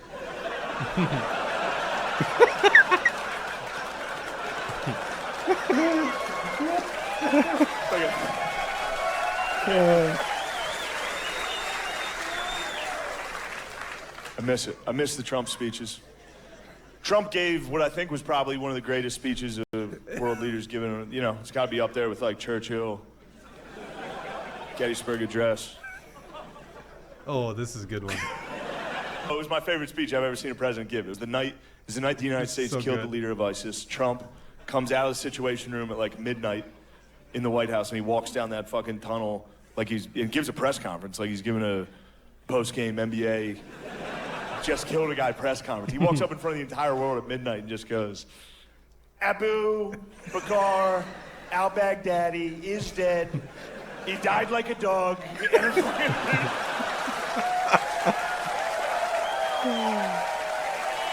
That's all him, dude. I'm gonna change one word of that. That's what he opened with. That's actually true. There's a video of his stand-up right next to the video of Trump, and it is like verbatim the same thing. He said, "Yeah, Yeah. Oh God, do I even dare say, Dawson? Look it up." Oh my god. Here's the question: in comedy, it is like the worst thing you could do is to steal someone's joke. So, did Shane Gill steal Donald Trump's joke about Roomba? Maybe. Public figures are exempt from that rule, I think. I guess. What do you want me to do? You want I me to- think there's you can actually see that dead ISIS joke or whatever, and they've got it matched up with Trump actually his speech saying it. You know, I think more likely Trump stole the joke from him. What an honor that would be. Because Trump, let's just be honest, is a freaking comedian. I mean, the guy is hilarious. I know that people at TDS can't admit that, but the guy is really funny. And that's kind of part of people like us who are, principle liberty people are like, yeah, but I kind of want to see the presidency. I kind of want to see how this thing plays out, Yeah, right? if he wasn't so entertaining, if he wasn't so funny, his support wouldn't be at where it's at. No, But of it's course not. because of the personality. I mean, people, it's kind of like you want to have someone you can drink a beer with, but it's more just someone you'd like to hang out with, someone that you see leadership qualities in. And, Trump definitely has those leadership qualities. I mean, especially because he's been president before, it's a different situation than 2016 because we're all looking at him and we say, this guy's done it before. He was, he wasn't just talking the talk, then he was actually ending these wars. He was actually preventing war from going on. And at least on foreign policy, that was the one area that, we didn't know what we were going to get with Trump. And then he went in there and it was almost always a pleasant surprise. There were a couple things here and there that I disagree with, but for the most part, it was just like, wow, this guy actually does want peace. Every other president claims to. He's the only one doing it. Yeah, because he wants deals. He wants to get deals done. Yeah, business deals. Yeah, he's all about the trade war instead of, a physical war, which I agree with. It's like, let's have our economies go into war with each other instead of our people. Mm-hmm. Yeah, and what he did with North Korea was great. Did you find it, Dawson? No. Yeah, it's somewhere out there. We don't need to rehash that. We're at 3% right now reporting, so still slow results coming in. Trump's at 53%, essentially what was predicted in the polling. Ron DeSanctimonious at 21.5%, as I predicted. So far, my predictions are looking good.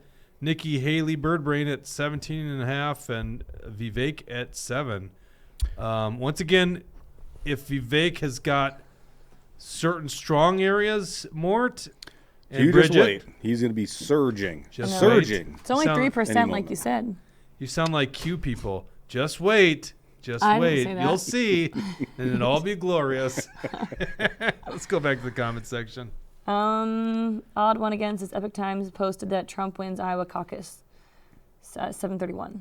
Well, listen, it's not that they aren't waiting for real results. They can. Oh yeah. What happens is news media outlets have they got formulas, all right, and they're just using those, and it's showing to them that there's no real path for someone else to get ahead just by the preliminary results. Okay, now with what I just said, there's also the media that wants to actually get the story out before everyone else, and that.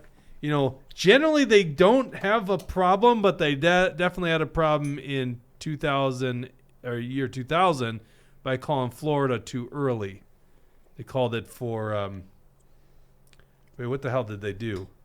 Now I'm already forgetting my history. Did they call it for Al Gore right away and then it got too close? Or am I getting the inverse? But anyhow, they called that one too early, and then you had the whole fiasco in Florida. By the way, stolen election according to Democrats in 2000. All those Election hanging deniers. chads. What's that? They're election deniers. Election deniers, exactly. What else do we have in the comments here? Not a lot of new ones. So on Facebook, I don't know who Eric Wallace is, but he says, F. Josh Heinzman will Mort campaign against him. Don't know where that came from. What was his Someone comment? wants to know if you're going to take on a leadership role and going after Josh Heinzman. Go after Josh Heinzman. I don't know why and where that came up, but What was his comment? Eric Wallace says, F. Josh Heinzman will Mort campaign against him. Okay, here's what we'll do. Let's do this. Pull up on our YouTube page. There's a video of Josh Heinzman, Representative Josh Heinzman, a Republican, door knocking Mort's house and wasn't aware of it. And your wife comes to the door, and he's trying to convince Mort's wife to vote for Bob Lunan, his opponent. He couldn't make it up. And then Mort comes home. And Mort comes home. And the guy runs off like scared, doesn't want to confront Mort. I guess he wasn't aware it was your house until you pulled up, and then he just... Which it was hilarious. As soon as I pulled up and we locked eyes as I'm pulling the driveway, he was out of there. Yeah. Oh, man. Do you got that video, Dawson? I'm looking for it. I'm not seeing let's see. it. That would have been... Here it is. August. It's a 16-minute clip. Ooh. Yeah. Just put it on mute, and then we'll just kind of fast forward. You'll see he comes to the door. We won't actually have volume on this one. You can go to actionforliberty.com. Action for Liberty on YouTube. And what is this? It's a year ago. So this is Mort's. This was a year flowers ago? There, Mort. Oh, my gosh. Keep it very well. So there's Josh Heinzman. Drove down all the way from Brainerd to door knock in Shakopee. He goes to Mort's house, which I have to believe Mort. Someone told him, go to the houses with a Mort for Us sign. Yeah, it's the only thing that makes any sense. Yeah. And then try to convince them to flip their vote for Bob Lunan because Bob doesn't have much of a chance here. So go flip those votes. So he goes to your house, or someone sent him directly to your house, and he isn't aware that he is actually talking to your wife. And if you guys get a chance, you got to listen to Carrie. She did a hell of a good job. In fact, we created a Carrie for Governor sign after this because everyone was so impressed. Now go to the very end of this video, and you're going to see Mort pulls up in his black 4Runner. And Heinzman, Carrie actually goes, would you like to meet my husband? There he is. There's Mort coming home. Carrie's like, you want to meet my husband? And he says, sure. So Carrie comes out. This is so great. Hey, come on, meet him. And he realizes, nope, I don't want to meet him. And he takes off. Yeah. And he walks and then she across goes, your lawn where are you too. going? He's right here. So that's what Eric's referencing right there. By the way, I don't think you've talked about Josh Heinzman since that event, so I don't know if that guy's even on the radar. But why would anybody talk about Josh Heinzman? I knew Heinzman before he went to the Capitol. He was a nice guy, down to earth dude, and man, he went to the Capitol and just got ingrained into the. I don't know if I believe swamp. that. I don't know if he was a nice dude before. Maybe he. I knew him. I don't know. I didn't know him well. But we you had think done the Capitol changed him? Yeah, that happens to. Well, listen to what Mort has to say. The Capitol changes people. Yeah. You know, you get a seat at the cool kids club, and all of a sudden you don't like the rebel rousers out here. You know, we're the problem. It's never them that are the problem. It's us that are the problem. You know, we ask for unreasonable things like, I don't know, giving back the surplus and not passing unconstitutional omnibus bills. Yeah, when you ask them to do what they just campaigned on for 6 months, oh, you guys are crazy, you're radical. That's like our joke, our running joke around here is, well, we can't do that. We need 4 legs of the 3-legged stool. It's like, or the running joke is, well, we can't do that unless we have the presidency. Well, we need a veto-proof Senate. Well, we need the Supreme Court. Well, we need a 2/3 override of veto. It's like they'll never be the conditions. And then there's the filibuster. Right? Yeah. They got a million excuses. And then once you get all those things in line, then we can have a 1% growth cut to the growth of government. It's like, yeah, we'll never get it, right? It's always a moving field goal post with these guys. We're still at 3%, by the way, in the Iowa caucus. I would imagine now that we're at 820, we're going to start seeing some results flood in. This is AP that reports it.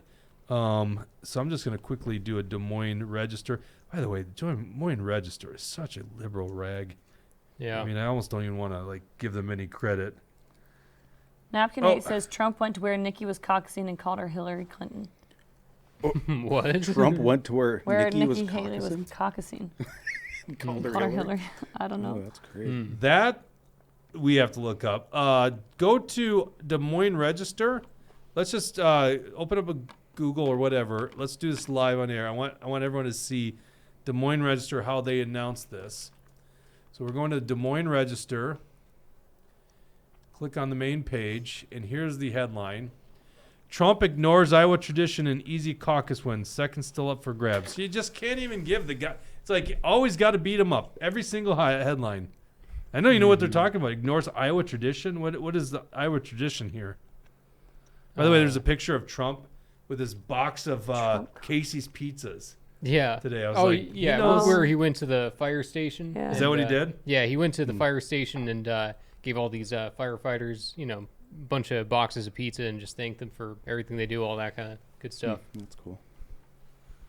According to the Des Moines Register, the former president spoke to caucus goers at Horizon Events Center in Clive, receiving a standing ovation as he entered. He called himself the best president for farmers and all Iowans, attacking Joe Biden's administration as a disaster. And, the thing is, I'd like to know, too, what they're trying to say, that he was against the Iowa tradition, because in his rally speech, he was out there saying, I protected the Iowa tradition of keeping you guys first in the nation. And you look at Joe Biden. Joe Biden wants to move you guys around. Joe Biden doesn't care what you guys think. I care what you think.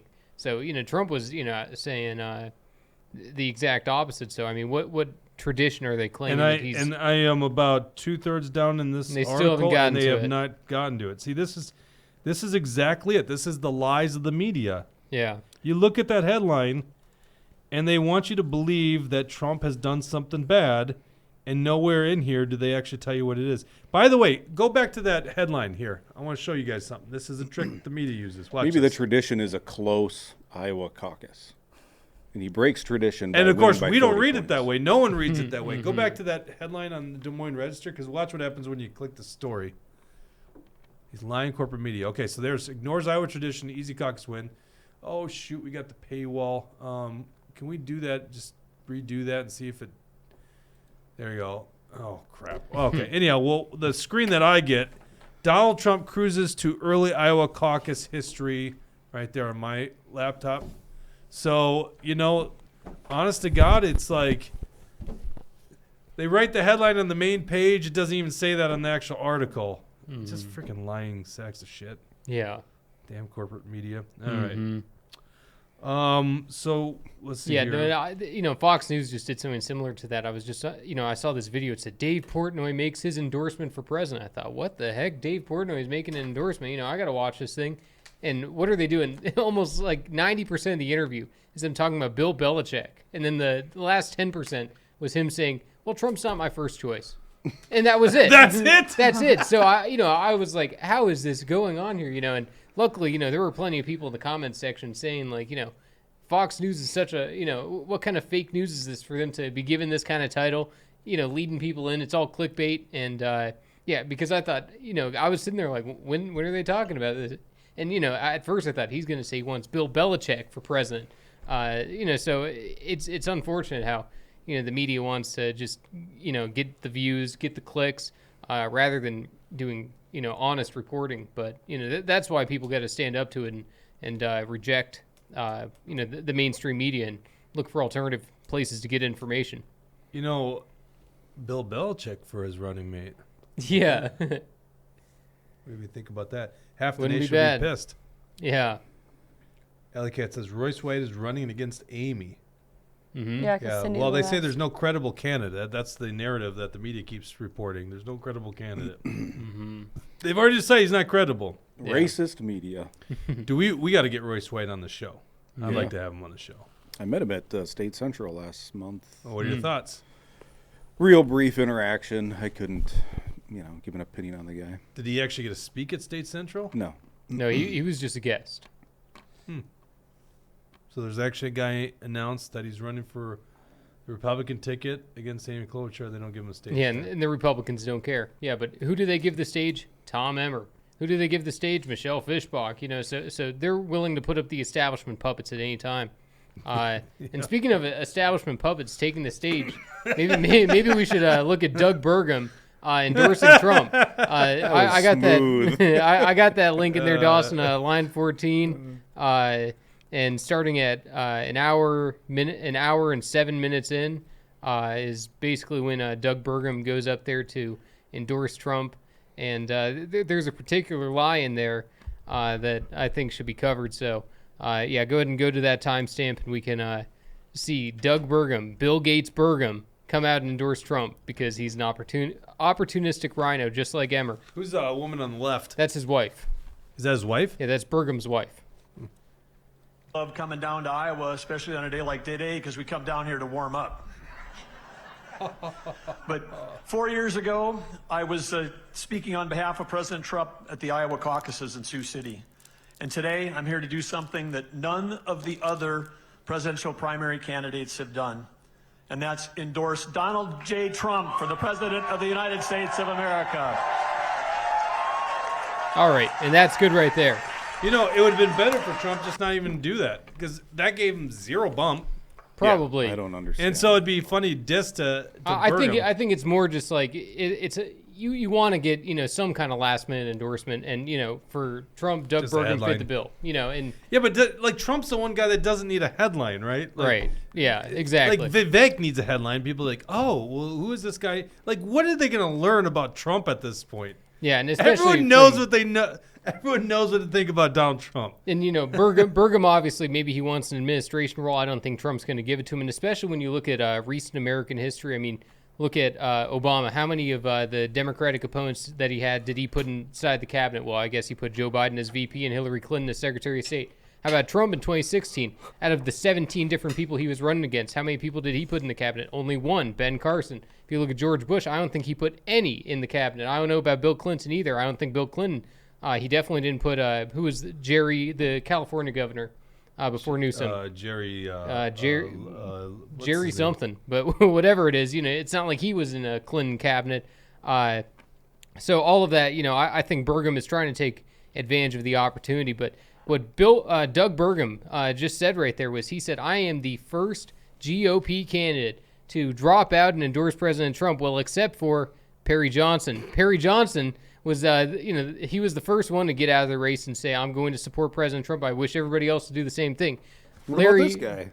Ryan Binkley's still in it. He's still running? He's still running. That's also the thing. I saw the Wall Street Journal isn't listing him as a candidate. I mean, same thing with Asa Hutchinson. They're still in the race, even if they're going to get less than 1%. Google this guy. Yeah, what's his first name? Ryan Binkley, and he's a pastor, interesting guy. But so Perry Johnson, Larry Elder, they both endorsed Trump. I even wrote an article back when that happened. So Doug Burgum, he's trying to take advantage of it. I wish Trump would have corrected him and said, actually, you weren't the first one. I don't know why you would come on my stage and lie to all of these voters. But that's what Doug Burgum was trying to do. He was trying to lift up his own profile, and even though it's only people like me that are going to care that say, come on, why are you lying about Larry Elder and Perry Johnson? But somebody's got to speak the truth. I was just looking to see if Bush appointed someone, and it said on the Wikipedia, it says people who declined to run: John Ashcroft, Newt Gingrich, Jack Kemp, Donald Trump, who ran for the Reform Party nomination in 1988. Did you know that? No, that was 2000. And no, he didn't fully run for the Reform Party nomination. He created an exploratory committee, and he went to a couple of different Reform Party events. He was considering it, but the Reform Party was splitting off. I think it was that election where they completely broke apart into two, where they had two separate nominating national conventions, where they nominated two separate different candidates. One of them was Pat Buchanan. Another one was a former Colorado governor who was more of a moderate. And eventually the Pat Buchanan wing of the party was the party that was recognized by the FEC. And so Pat Buchanan became the Reform Party candidate at that point. And it's interesting how Trump talks about Buchanan now and what he used to say about Buchanan, because he used to say Buchanan's a little out there. He's a little too far out there. This guy's a little crazy. Now, Trump is a Buchanan-type leader in the way that he was the president and everything else. But there's a lot of interesting videos of Trump at that time. There was one where some lady goes up and she says, you don't care about our platform. You don't agree with 90% of what we say and do. And Trump said, nobody cares about your platform. Nobody reads your platform but you. And it was awesome because it was like, exactly, nobody cares about the Reform Party. It's a vehicle to try to get someone good into office. Before it was Ross Perot, and they could have had Trump, but Trump realized it was too damaged, too divisive. But at that time, it was almost looking like it was going to be Donald Trump, Jesse Ventura. And that would have been an incredible ticket right there. But, things work out the way that they do, and I think that things are working out even better in this way because, it's almost like we needed that pause between 2016 and now because now we see how bad we have it with Biden. And that's true. I think a lot of people are appreciating Trump a whole lot more now that he's not in there. So, Tim Walz said he would. I don't remember what his language was. Basically, would endorse Doug Burgum as he's like his pick for the Republicans. Yeah, he so by extension, did Tim Walz just endorse? Donald think Trump? you're onto something. Doesn't that work that way? It seems that way. And I'm seeing Napkin 8 on there saying per Laura Loomer. I don't know what that's in reference to. Oh, no. Oh, I think just to the fact that he was talking about when he said Trump called Nikki Hillary, and he said it was actually Don Jr., and then he said per Laura Loomer. Oh, okay. And he also said Jesse has a great memory. Thank you. No kidding. You are I an know, interesting like, dude. blows my That was mind. crazy. I love the reform. All the third party knowledge and history of everything that was going on there. But Trump had just mentioned Laura Loomer at his most recent Iowa rally, at the same one with Doug Burgum, and he basically said that's not the kind of person you want against you. And I think that's right because Laura Loomer, she is. She goes out there and she goes nuts on some of these candidates that, DeSantis, Nikki Haley, Chris Christie, when she's at their events. Just recently, she got kicked out of a Nikki Haley and Ron DeSantis event. I saw that. They kicked her out because, they want nothing to do with her. And it shows they're afraid of tough questions. It's not like Laura Loomer. Why are you intimidated by Laura Loomer? It doesn't make any sense to me. And if they were smart, they'd be like Trump trying to win her over because Laura Loomer is not the kind of person you want against you. Why? Just because she doesn't have limits. She's willing to go after someone, Yeah, on but isn't everything. she just like a Trump, can't do any wrong, kind of like I don't even care, it's all Trump? I think that's what. I mean, I've kind of gone full circle. A week ago, I was like, this chick's kind of crazy. And then she got kicked out of DeSantis' event and Haley's event and exposed him. Like, oh, that's hardcore. And then she was attacking Vivek over like some T-shirts. And I was like, what the? Like, she praised him one day, slandered him the next day. Yeah. And so I've kind of gone full circle from she's crazy to that's hardcore to, okay, yeah, she's pretty crazy. Do I look tired? Razzle Dazzle says I look tired. Apparently. I don't think I look tired. I like Laura Loomer. I would agree with her on everything, some of the Israel stuff and everything. But I've had some communication back and forth, and she appreciates, some of the things I've written, and so I don't know. I mean, I think Laura Loomer and I are more on the same. We're reading the same book, maybe not on the same page. I love that she's that brave to go do that stuff. Yeah. I mean, she's like Michelle Lieben on steroids. Yeah, right. I mean, and I saw she was with Marnie when she got kicked out of, was it DeSantis' event? Yeah, it might have been. Yeah. How can Michelle even be on steroids? I mean, I don't think that's possible. She's got Michelle tenacity. may take that as a shot. We were in the Star Whoa. Tribune. We should pull this up. We were in the Star Tribune, Sunday's edition, and no, our picture didn't make it in there, but Michelle Even's in it. In the Star Tribune article? Yeah. Let's just Google. It's gonna paywall me, I wonder if it'll have a paywall though. See if it. You know what? I'll pull it up. I'll put it in the link, or on the show link here. Hopefully Still we sitting can- at 4%, no change. I know it's taking forever. Donald's slipping 51.5. Oh boy. Which, once again, doesn't really mean anything. Vivek's at 13. Just kidding. I was gonna say what? That'd be Vivek's big. at 13. Where the hell's the article? It doesn't come up in a Google search. Did you guys know that Tekken 8 is coming out soon? Who? Tekken 8, a fighting game, and it's No. so sick. Well, of course we knew that. Yeah, What kind of fighting game? It's like a- Mortal Kombat or it is a 3D fighting game. It's an arena-based fighter, and it's been around since Jake was a kid, I think. I think I remember the Tekken fighting game. Yeah, there's a bear in it, and there was a robot that you could play as. It's super cool. Okay, I do not remember that. Super awesome. Here's something funny. The Star Tribune has a paywall on its main page. Yeah. You can't even see their main page. Why would you do a paywall? Okay, oh, no. Maybe that was just an ad. Okay. Yeah, it's like the Washington Post. Democracy dies in darkness. Meanwhile, you don't have a subscription. You're not allowed to read this, you know. So it's like you're left out of the light of information. But That's you so know, funny. it's just crazy. You know, did you guys see that Lex Friedman interview with Jeff Bezos? No, I haven't. I'm so behind on everything. Oh yeah, so no, I it's just really missed interesting. You know, at least you know it just shows him as an inventor, as a businessman. You know, they don't get political or anything like that, but it was just like, wow, this is really fascinating stuff, and you could see how much Jeff Bezos loves space.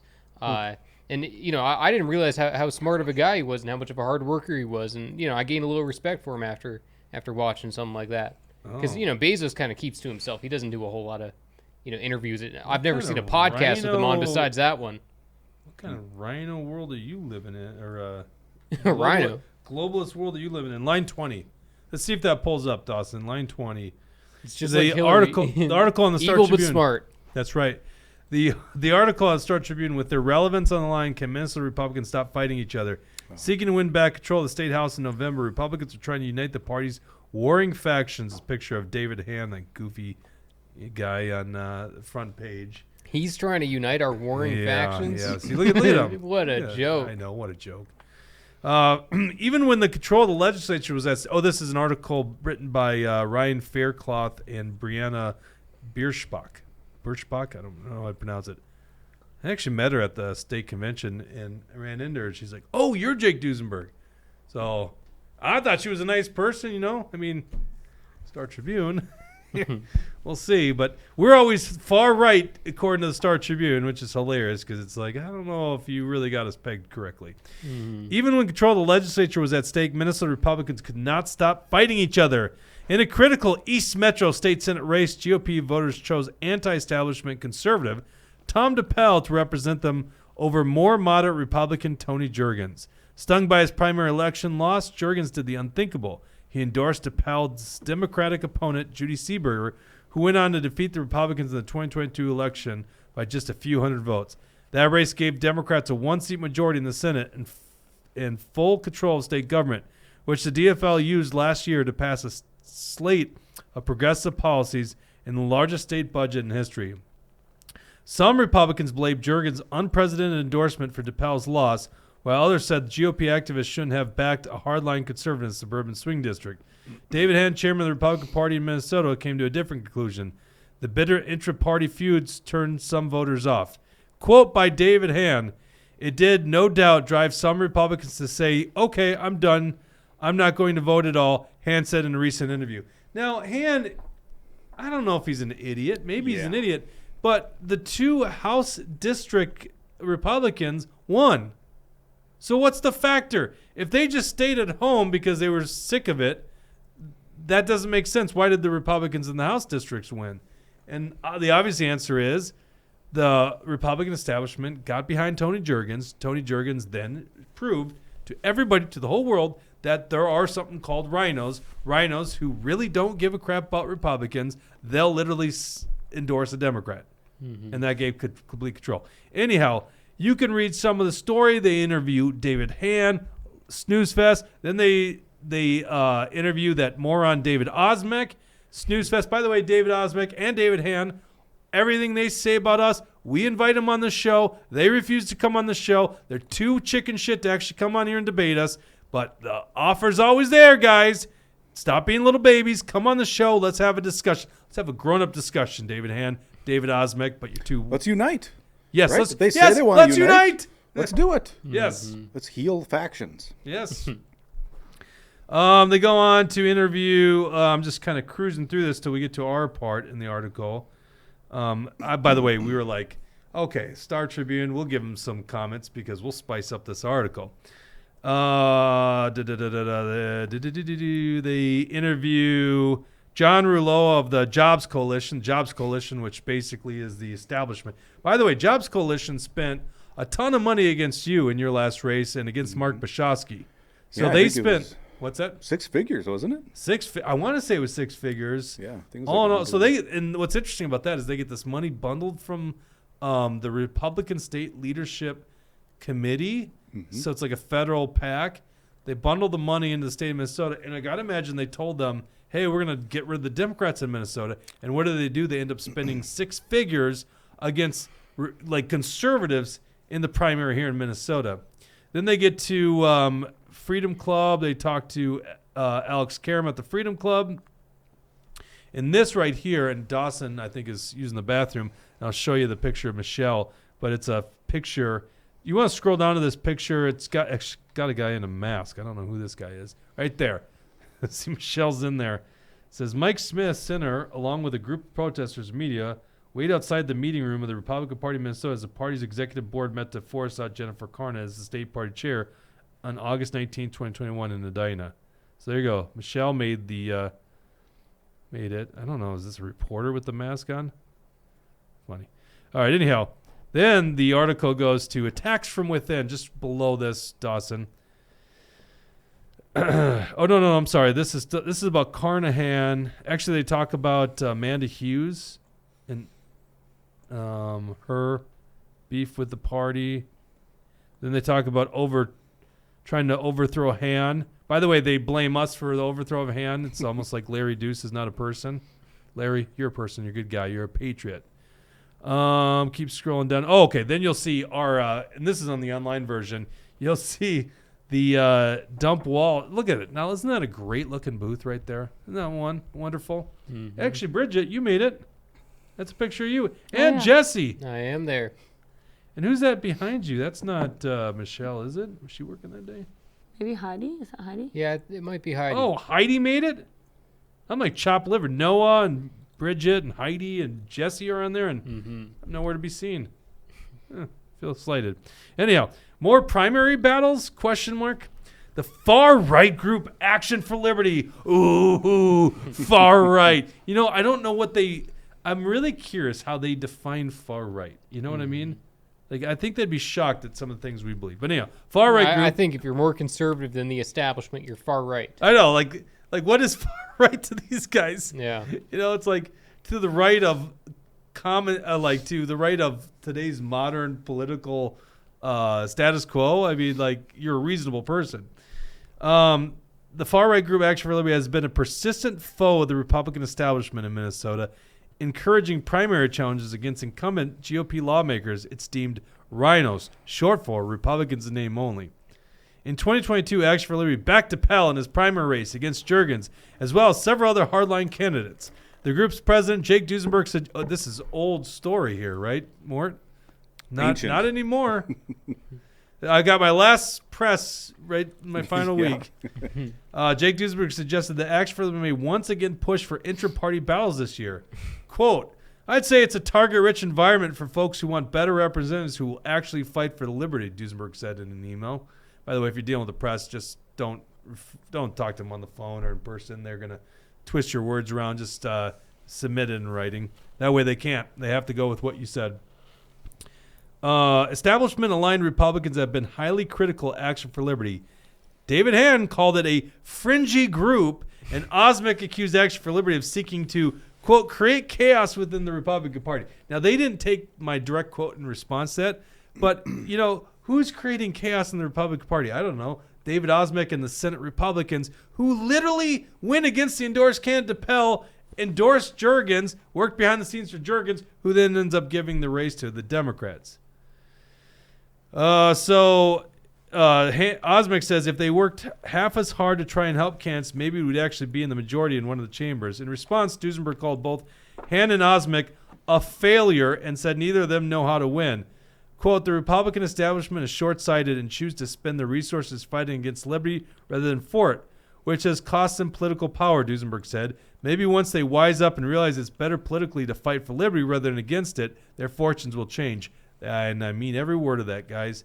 All right, then they show a picture of Nolan West, this cornball, in Blaine. And apparently he wants to bury the hatchet. A pivotal moment. Losing all power in state politics has motivated some Republicans to put past grudges aside. State Representative Nolan West, a fourth-term Republican from Blaine, sought charges against Action for Liberty.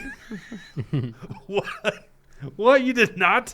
After he was physically forced out of a meeting the group hosted in his district in 2022. 22. Now he said it's time to, quote, bury the hatchet. I haven't got the call from Nolan West of burying the hatchet. It's shocking. So strange. Now, what he's referring to is an incident where he crashed our event where we're training activists to go to caucus. And the guy that we hired to do basically the training that night, I came there and gave a little pep speech. I was actually, I think, training people back here. I had 3 different events that night. And gave a little pep speech. So I'm up there talking. And the guy who's doing the training is like, we're asking you to leave because we don't train politicians. We train activists. And he refuses to leave and then blocks the guy from getting back in the door right before he's supposed to speak. So he moves him out of the way and then files a fake police complaint against the guy, Tony. And it's like, now, I mean, by the way, got completely dismissed. Because, in fact, we should have said, isn't it a crime to file a fake police report? I mean, quite frankly, plus, why are you wasting cops' time? Aren't you pro-law enforcement? Why are you wasting their time on bullshit when you know you're in the wrong?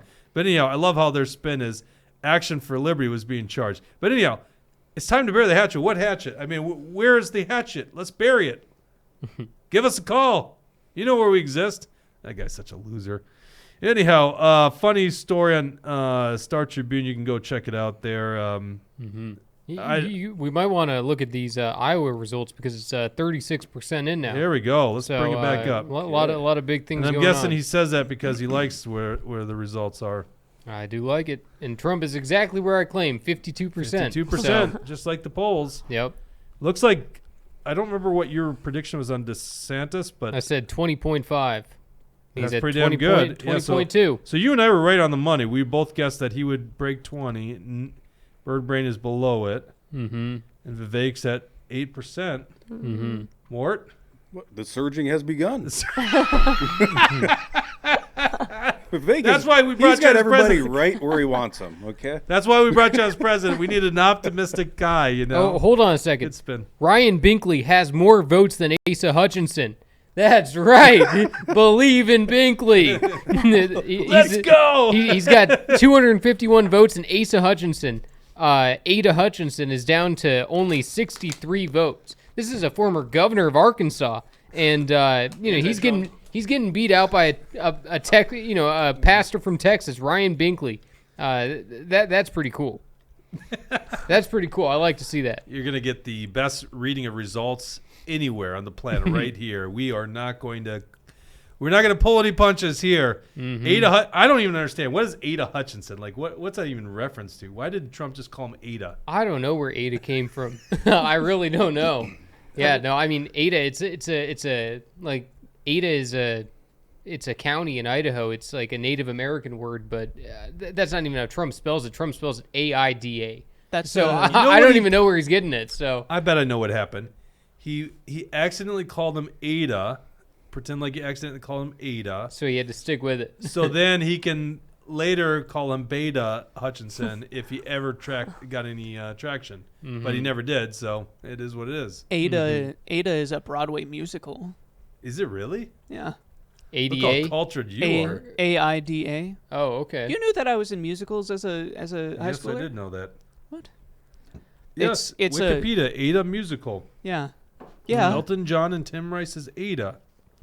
It's about Egyptians and royalty and stuff, so I don't know if it tracks, but it sounds interesting. Elton John made it, so the goat. no, that's interesting. But yeah, no, I mean, so far these results are kind of falling in line with what I expected. Hopefully, the rest of them come in here pretty quickly. But is this the most boring Iowa caucus? It's like literally as the polls showed? Pretty much. That's what it's looking like. Wait. No. I take that back. Hold on. The polls are Haley's in second. This is what we literally want. I'm going to send the link here to you, Dawson. I'm putting in line 21. Let's look at the Iowa caucus polling. So Birdbrain's going to actually, the steam's going to come out real quick if she is second to DeSantis. See, Haley's right now, the RCP average is 19, but look at the most recent ones. She was trending higher than DeSantis. Mm-hmm. So he's outperforming her. Now let me ask you this. Weren't you saying DeSantis is going to drop out? Was that your prediction, Mort? I stand by that prediction. So, will and finish he fourth very likely tonight, could, right? And he will drop out by tomorrow night. So what happens if he drops out? Does this? I think a lot of his people go over to Trump's camp, I would imagine. DeSantis? Yeah. Yeah, for sure. Well, there you go. And Ramaswamy, I mean, if Ramaswamy went all in on Iowa and he can't even break 10, I mean, he's done and he's endorsing Trump day one. Yeah, I think he's got to be super disappointed with that. For as much work as he's put in, to finish it looks like 8%, which is about what the polls were showing. I mean, I guess the polls were like 5%, the last poll. So I guess you could say he outperformed by 60%. Wasn't DeSantis like initially running on I'm the not Trump guy? Like, go for me. He was always trying Trump. to have it both ways. You know, he was always trying to do this whole thing where, you know, I'm different than Trump, I'm better than Trump, but Trump's okay, and Trump isn't okay because he said this and this and this about me. You know, I think Trump got under his skin, and sometimes, like, when you get emotions into something, you can't think clearly, and you're just kind of going off of, you know, some hatred. Do you think that DeSantis would endorse Trump after dropping out? Over Nikki, I think he would. You know, some people say, you know, Vivek is out there saying, you know, Ron is going to become Nikki's VP. I don't see that happening. But, you know, if Ron endorsed Nikki, I mean, his political career is already in trouble right now. Mm-hmm. If he did that, it'd be all over. And I don't think he's dumb enough to do that. I think he would swallow his pride and I think he wouldn't endorse. I think he would just let the people decide. I think that's more Ron's way. Because, I mean, he is, you know, now if he barely gets second or he comes in third here, where does that put him for New Hampshire? You know, some polls put him at 5-6% in New Hampshire. He doesn't have much of a chance in New Hampshire, and especially if he doesn't come out of here looking good. How long is DeSantis going to stay in there? Is he going to stay in there until the Florida primary, where Trump is beating him in the polls? So if he can't even win his home state, just like Nikki Haley, she can't win South Carolina. They're not going to win their home states. You're supposed to drop out at that point. But, you know, I don't think Nikki Haley, I don't think she has the, what am I trying to say? I think that she's going to stay in the race no matter what. I think that she's so desperate and she'll take anything that she can get. And it doesn't matter if she loses her home state. Well, I do think some are playing the long game. Pull up line 22, by the way, Dawson. She's got to play the long game in case they don't allow Trump to be on the ballot. That's legitimately what a lot of people are thinking. This is they said she's Chip Roy seen at Trump's thank you speech or whatever you want to call it. Congratulatory speech. Victory speech. I don't know why that slipped in my mind what the hell I'm trying to say. What the heck? Here, put the sound on. What's Trump saying? Wasn't Chip Roy in for DeSantis? Yeah. That's the big news story here. Very well. Do we have volume? Great people that devastated. Is there sound? Families are devastated. Barely. We left back I hear it. behind Oh, I hear nothing on $85 mine. billion worth of brand new equipment that I bought. Yeah, It's hard to tell what he's talking just about. saying about the equipment he bought. I didn't catch the beginning of it there, but no, I mean, obviously, what's Chip Roy doing there? He's there to keep tabs on the event. He's there to try to convince people. He's there to try to talk to people. And, you know, Trump just sent out that True Social post saying, Chip Roy is a rhino. Do not trust Chip Roy. I think he's been given the nickname Chip Soy. So, you know, a lot of people are seeing him as, you know, a little feminine, a little soft, you know, and I don't know. It's interesting that him and Massey Chip are Soy. Yeah, Chip Soy. And so maybe him and Massey, you know, they're out there for DeSantis, and I don't know. It's not speaking to a lot of people. I think a lot of people like Massey and some people like Chip Roy, and some people even like DeSantis, but I think they're just looking at it and just saying, it's not your time. Yeah. It's not now. And, you know, DeSantis, he's not up for it. He obviously doesn't have the personality. You know, DeSantis, you know, is he a risk in a general election? I mean, against Biden, hopefully nobody's a risk. Mm-hmm. But, you know, if there was a real slick Democrat, we'd have a tough time selling DeSantis. You know, it'd be a real tough time trying to convince young people that, no, this guy's actually cool, but he's not. You know, it's Hello, a tough fellow sell. kids. Yeah, exactly. It's like, you know, it's one of those things like, you know, Trump actually is cool. He actually is funny. So it's easy to get people to kind of, you know, see what we're trying to say about him. But DeSantis, you have to kind of see something that's not even there, and you have to pretend like he's better than he was, which it's tough to do. Holy crap. What's that? I'm just now looking at this Vivek Ramaswamy Twitter post. It's super long. Yeah, the Trump one. Yeah. Well, I mean, like, that was the first time I think Trump really went after him, and it's like, oh, well, now I got to respond. We looked at the Trump truth, right? Yeah, okay. Yep. Yeah. And since we're just sitting here, why don't we go back to that Trump rally speech? There was another section in there that I thought was pretty interesting, and it's just a quick little thing. Dawson, it's an hour and 19 minutes and 27 seconds. It's the Iron Dome for America. It's something that Trump had said, and it's on line 14 is the link there. An hour, 19 minutes, 27 seconds into it, Trump had said something really, really interesting about, I don't even want to spoil it. I think we should just listen to it. Of ours, they say. I mean, some people say that. It's very sad, but we'll end that very soon. One of the things we're going to do in one of my platforms that people don't pick up as much as they should, though, but we're going to build an Iron Dome over our country because we want to protect ourselves. We're giving other country, we give Iron Domes to other countries, but we don't do it to all. It'll all be made in the USA. They work. In the old days, Ronald Reagan wanted that too, but they didn't work at that time. Yeah, so that's good right there, Dawson. Boy, I really feel like he's missing a step these days, honestly. I mean, no, that was one of those things. I mean, there's some speeches where you can tell he's a little, I don't he's a want to normal say slower, person, and but the lack of sleep's getting them. A normal person, right? Just that, and sometimes just like maybe he got 3 hours of sleep instead of 4 hours last night. Which is crazy. And I get more tired. That's the thing, what is Trump going to be like in 4 years? It's not going to be anything like Joe Biden. I mean, is he going to be a little bit older? Yeah, everybody ages. That's part of life, and that's something that we obviously see that Trump doesn't age like Obama or Bill Clinton or these other Bush or these other presidents did. He aged a little bit, but he still looks pretty young. And he gets those rallies going. If you just watch, Trump's rallies, just the hand motions and just everything that's going on there, no sound or anything, just you speed through it. I mean, that guy's got energy. You can just see it throughout the entire speech. He's doing this, he's doing this. He's all over the place all the time.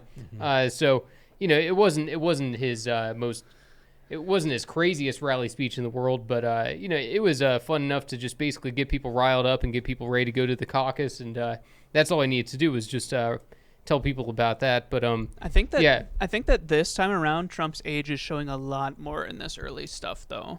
Well, I mean, he's older, so his age would show more now than it would ever before, just like Biden, just like any person. How old Ellie is he? Cat makes a great I comment. was just going to say, she said, look at the crap he's dealing with. Yeah. Yeah, how's that not age a person? Oh, yeah, that's the thing. Yeah, all the stress. I mean, who wouldn't age? How old is he now? 78, right? Mm-hmm. That's insane. Yeah, That's all he gets. You'd never guess it, though. I don't even want to live that long. Like at all. I assume I'll die by bear I hit Like at 65. just in a pasture, please. Yeah. You're like a racehorse in a pasture. Yeah. But just the thing that Trump had said there about the Iron Dome, where he said, we give Iron Domes to other countries, we don't give one to ourselves. I like that message because it basically tells me that I think he even kind of sees, we're not going to give Israel everything they want. And I think Trump even wants to see an end to that, or at least I hope so. He's the only one that I maybe believe would actually try to end it. I think Vivek doesn't care at all. DeSantis and Nikki, they'd be on the side of Netanyahu on every little thing that he'd do. I think Trump is the only one who might try to kind of push back against Netanyahu, who might try to negotiate, who might try to do his own thing. And I think, at a certain point, we have to understand that Israel's taken advantage of us, and they're the aggressors in this war now. Should Hamas ever have attacked them on October 7th? No. But thank God you answered that way. If, that's all predicated on the fact that if we truly believe that Israel didn't see it coming, if we truly believe that Israel didn't want to use this to start their next war, if we truly believe that they didn't want to cause a genocide so that they could expand their land, I'm at the point now. I don't trust Israel. I don't trust what their government's doing. I don't trust their efforts in the war. State. Yeah. Israel, right? Yeah, because it's like America. It's governments, it's not the people. Right, exactly. Right. But that said, I think, it's one of those things. We give them an Iron Dome. We do all this stuff for them. And, Netanyahu, I don't know if you had seen, he basically is trying to hand the war over to us as if it's our responsibility to fight for what they want. He's the aggressor. He's the one who needs to negotiate. You really want to, if Netanyahu was specifically going after targeted Hamas leaders, the whole world would be with him. But that's not what he's doing. He's bombing hospitals. He's bombing schools. He's bombing weddings. He's bombing, houses. He's bombing villages. He's acting like an evil dictator, and he's only doing it because that's the only way that he can maintain his power. And I don't know. I'm just fed up with Israel. That's where I'm at with this whole thing. I think I think Netanyahu's a liar. I think that they're. I mean, he's not even liked by his people right now. He's very unpopular. You look at, I don't know if it fits the correct definitional term of genocide, but I mean, what do you call it after a certain point where he's trying to wipe out the people there and he's telling everyone to leave and he's trying to get Egypt and all these other countries to accept them as refugees because then they're out of Netanyahu's hair. I've just gotten to the point where I think we can't just let them push us around. We're in charge. We're the leader of the world, not Israel. Mm-hmm. That's true. And imagine the Vatican, trying, another religious state like that, having all kinds of power and authority over us. Which I'm sure we do because if Joe Biden actually wanted to, or any president, if they really wanted to expose the Vatican and all the pedophiles they're hiding there, and not just the Vatican. Where are we going with this one? Israel is also hiding a lot of pedophiles too. You should look into that story. CBS put out a story like that. Well, before. 9 o'clock. This is where we go on this show at 9 o'clock. I'm just saying, no. This is a true story. I mean, if you look it up. What do we look it up on? If you look, you can find on YouTube, you can find it on Google, you can find anything. If you look up Jewish pedophiles flee to Israel, you can find all kinds of stuff. I wonder what you would find if you searched that up. Well, go ahead, find it, because that's where they all go. Isn't it, right before they're going to be charged. Google Jewish minor attracted persons. Got it. Let's be very PC on this one. They flee to Israel. This is a fact that there's a lot of pedophiles hiding out in Israel. There's a lot of pedophiles everywhere. That's what I was just going to say. There are a lot of pedophiles here. Here's the thing. They were going to be charged, and what do they do? Because they're Jews and they have citizenship in Israel. They flee to Israel. Yeah, but what's your story here? I'm just saying it goes on. No, what are you saying here? I don't understand what you're saying. Like, you there's have pedophiles sick in Israel. pedophiles in America that literally would maybe flee us to a different state. Right, yeah, here's the thing. Let's say there's a pedophile from Mexico who flees into the United States. What are we going to do? Return them to Mexico. No, we're not. Not at all. That is not happening. Is that not what we should do? Yeah, well, yeah, that's what we should do, but we are literally allowing these people to just come on in and stay here. I know. In fact, it does seem like we're trafficking young children. And I'm just saying we shouldn't allow these governments to be hiding out pedophiles that committed these crimes in our country, and then we let them all off the hook because they're now a citizen for another country. Mm-hmm. Give me a break. I know, but my only point is, this is happening all over the place. It's like you're singling out Israel like it's some kind of... No, I'm not. I'm saying the Vatican's guilty. Saudi Arabia. We could run down the whole list of countries that are hiding out their pedophiles, Well, I came back from the bathroom thinking we were going to be winding things down. No, we're at 30. Please, Iowa Caucus, give us some results so we can move on for the night. It has not moved. Did you look it up, No, Dawson? we've been... Yeah, I looked up Jewish... I'll find the article. I looked up Jewish maps, and here's what I found.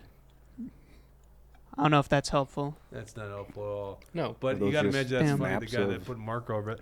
What does C-Pete have to say on Rumble? Jesse is spot on. Oh, Thank you. Look up Ben Bankus mask on X. Great stand-up bit on masks. Great filler for you. He's giving us... Hey, K-Wolf is here. What day is this? Hey. K-Wall. Good to see you.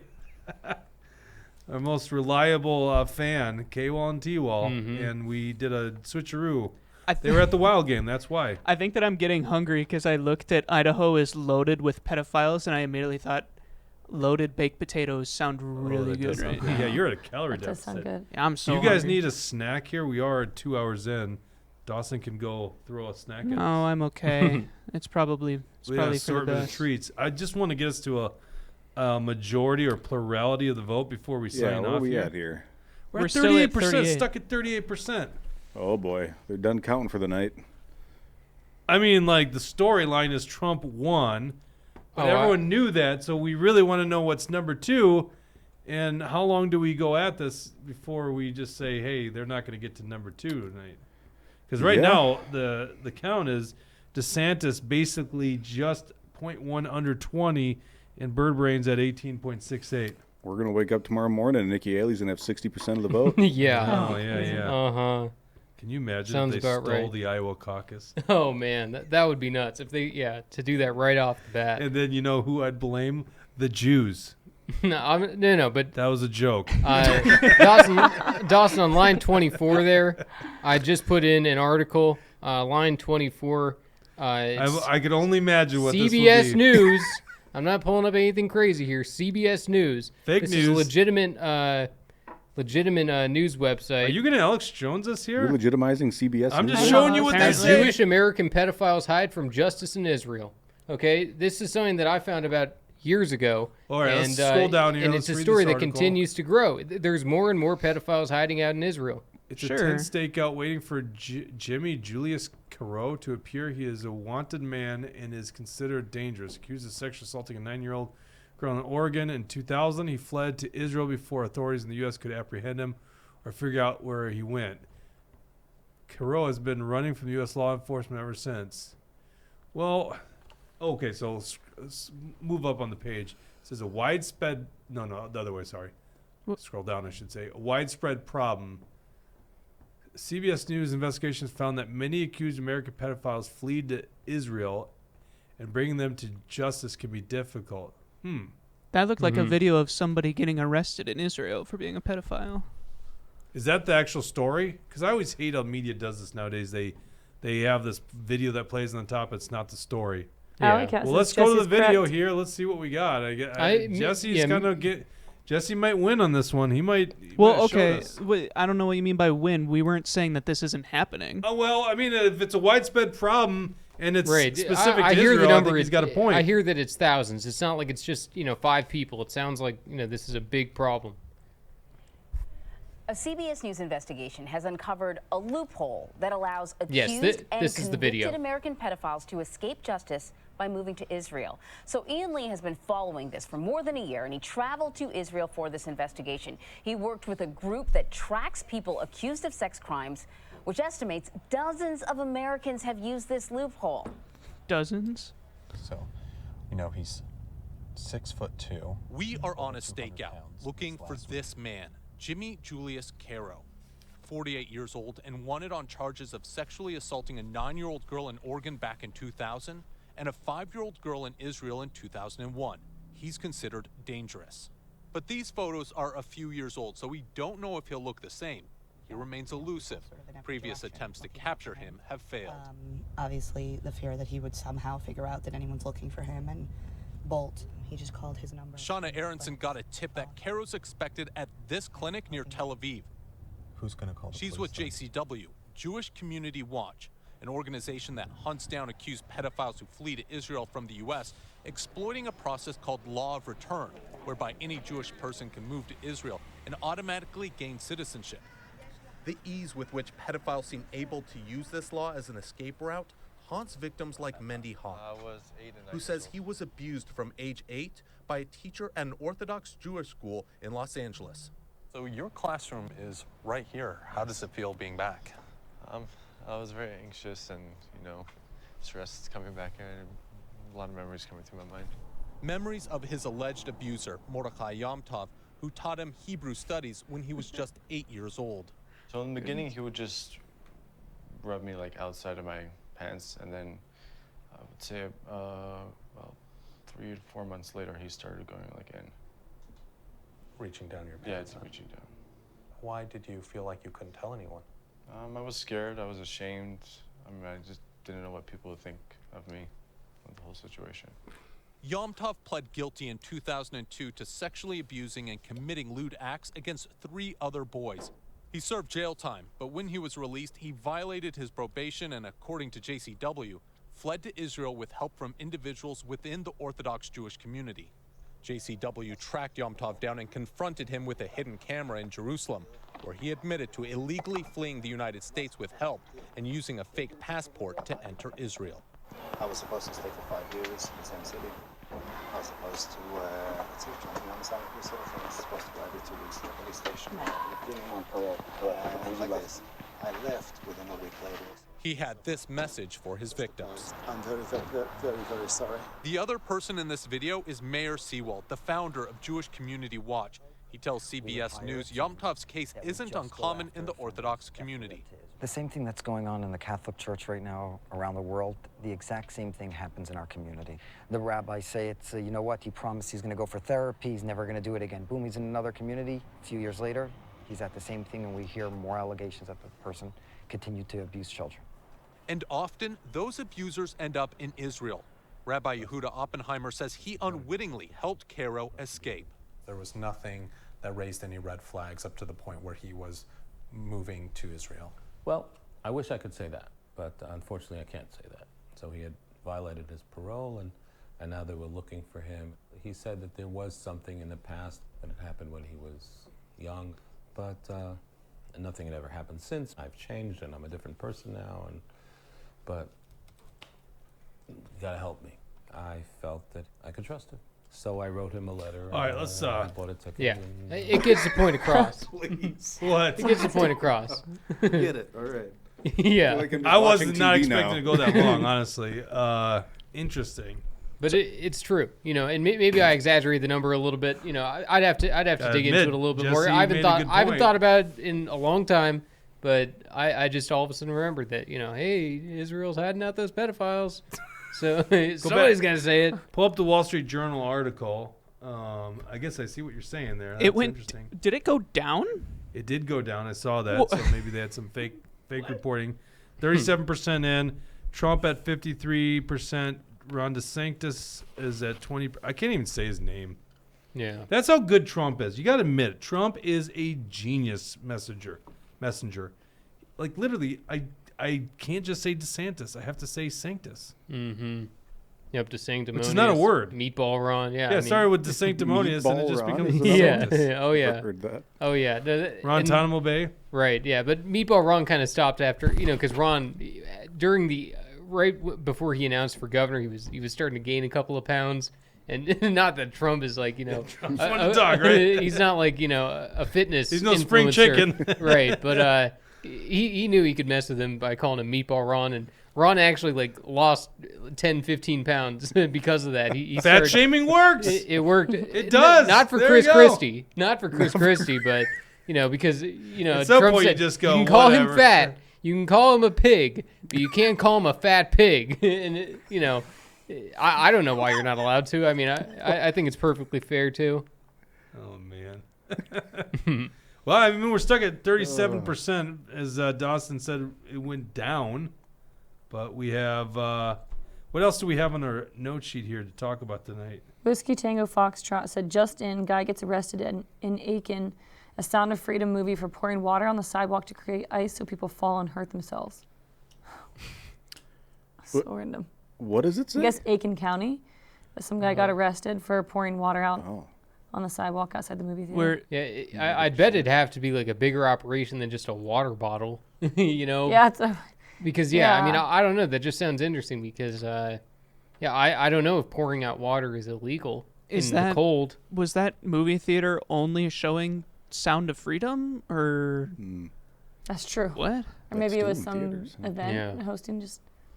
I don't know. Don't you love how we just read whatever the comments are and pretend like it's all news? We don't know. I know. Yeah, it could be fake news. I mean, that didn't sound like we were taking it as real news. It probably is. There's probably something going on there. I don't know. Maybe. Yeah, I don't know. We might be stuck here. I'll give it another 5 minutes, but if we don't get any positive movement here, the big story tonight is basically who's number two. And if we're not going to get movement, we might not learn this real quick. I mean, they jumped up pretty quick. Somebody asked earlier, why is number two important? Yep. Oh, okay. Yeah, fair point. Listen, Trump is already leading all the states. New Hampshire, he's got a thin margin, relatively speaking. He's crushing in South Carolina. So Haley, with Chris Christie dropping out, actually has a chance of winning New Hampshire, which gives momentum. If Haley can't beat DeSantis, people might abandon her. That's the whole point in the Iowa and New Hampshire, the Iowa caucus, New Hampshire primary, is it's not the plurality. It's not even close to anywhere near a significant amount of delegates, but you get the headlines coming out of it, right? And the headlines then give you momentum going to other states, and people, and you could speak to this, Mort, they like winners. That's how, I don't know what the brain mechanism is there, but we generally want to gravitate towards winners, and so they're viewed as a winner when they do well. And so in this case, everyone knew Trump was going to win, except for you. I guess you thought Vivek was going to win. I'm just kidding.